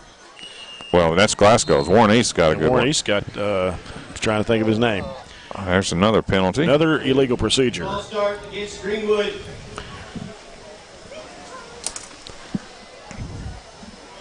Five-yard penalty, bring up third down, 13 to go. 3:51 left to play. As Greenwood now backed up to the 23-yard line. Be third down and 13. Maxey, is that right, Robert? Yeah, the Maxey kid's a good running back from Warren East. I was going to guess Britt, but that's usually there is a Britt. That's about on Warren East. 2 years too late. Yeah. Wow, that ball almost got away from Morrison. He spins and goes around, and then taken down hard at the 30-yard line. Yeah, Cameron Hurt put the pile drive on the quarterback, and he's not getting up right now. He spun right into Cameron's arms, and that's not where you want to go. Yeah, that was a big hit by Cameron, and Coulter was back there too, but that was a pretty good hit because he kind of turned him right, or as Robert said, turned him right into him. Loss of about 6 or 7 on the play. Morrison. I'm sure that's not what Greenwood wanted to do, get their quarterback hurt with 3 minutes left in the game. But that was all started with a bad snap. Now, Jay, I think the Toppers are on the air tomorrow against the U of L, correct? Mm-hmm. What time does that start? 6:30? Yep. That's our time, right? 7:30 Eastern. 7:30 Eastern. Yeah. Tough loss last week by Western, wasn't it? Maine. Maine, yeah. Had a 28-0 lead. 21-0. 21-0. They scored, what, 30? 31 unanswered. 31-28. Yeah, the Black Bears. Plus, anytime you give them $300,000 to come in, you don't expect them to win either. Kentucky broke that big losing streak to Florida. Mm-hmm. Nobody beats Kentucky 32 times in a row. So that's a good win for them, and they'll trounce Murray tomorrow.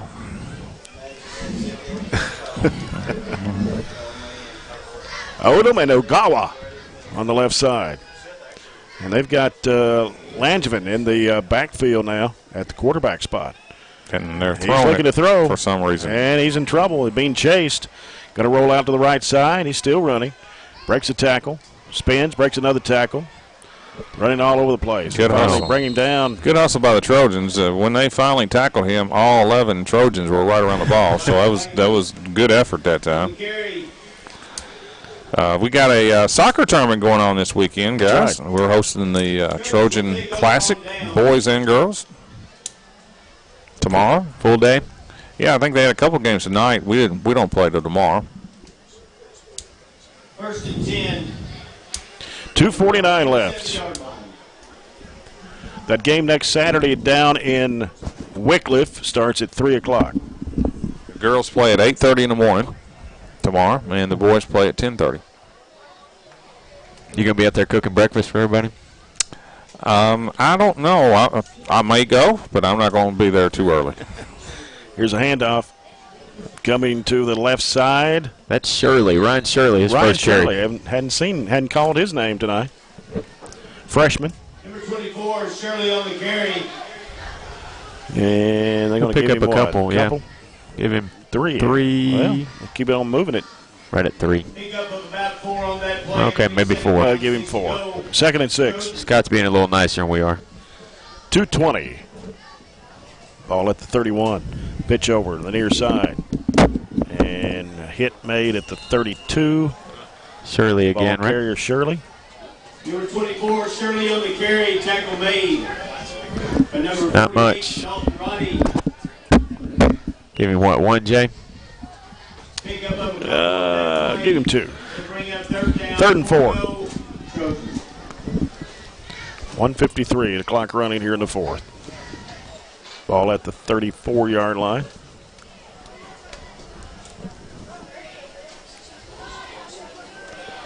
Did you mention new quarterback in the game? Did you say that? No, I did not. Pass is complete to Shirley. Up to the 40, 41. Who's the number? 17. That's, I think, our freshman, Jamison Bowie. Yeah, I've heard good things Jamison about him. Bowie, Yeah, that's his first varsity completion right there, and I've heard good things about him. That he's got a shot to be a really good player, and I would think he'd be in the running for the job next year. Well, Jack Johnson graduates, yeah. so. And he's a good little athlete, 5'10", 5'11". Don't think he's through growing. Shirley got 10 on that one. 2 freshmen in the backfield right here. It's our 10th first down of the night. 1:08 to play.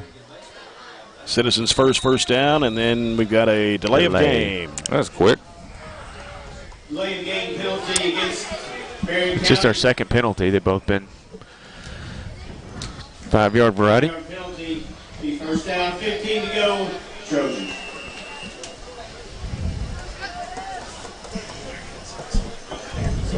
Minute to go.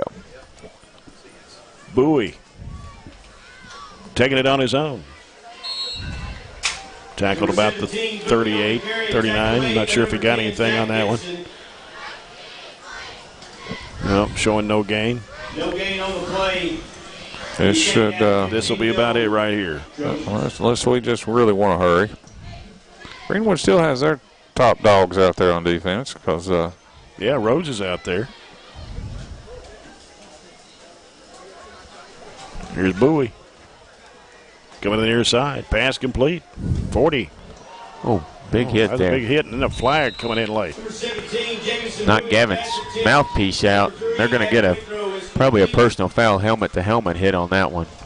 And it was Boyd again over there. Yep, targeting. That's what they call it. Personal foul.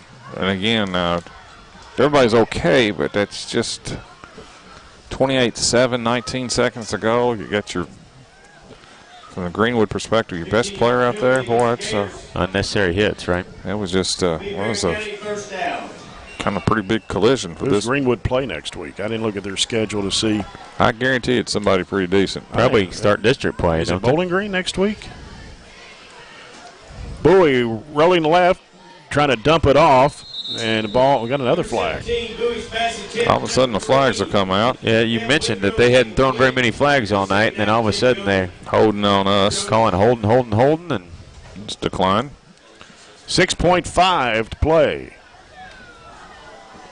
Penalty against Barren County, that's a holding penalty. That's a they 2-yard took penalty. it, actually, for some reason. Edmonson County defeats Metcalfe County tonight 13-6. On the Coca-Cola scoreboard, we'll have a few other scores to pass along to you. It was 35-33, Glasgow last report.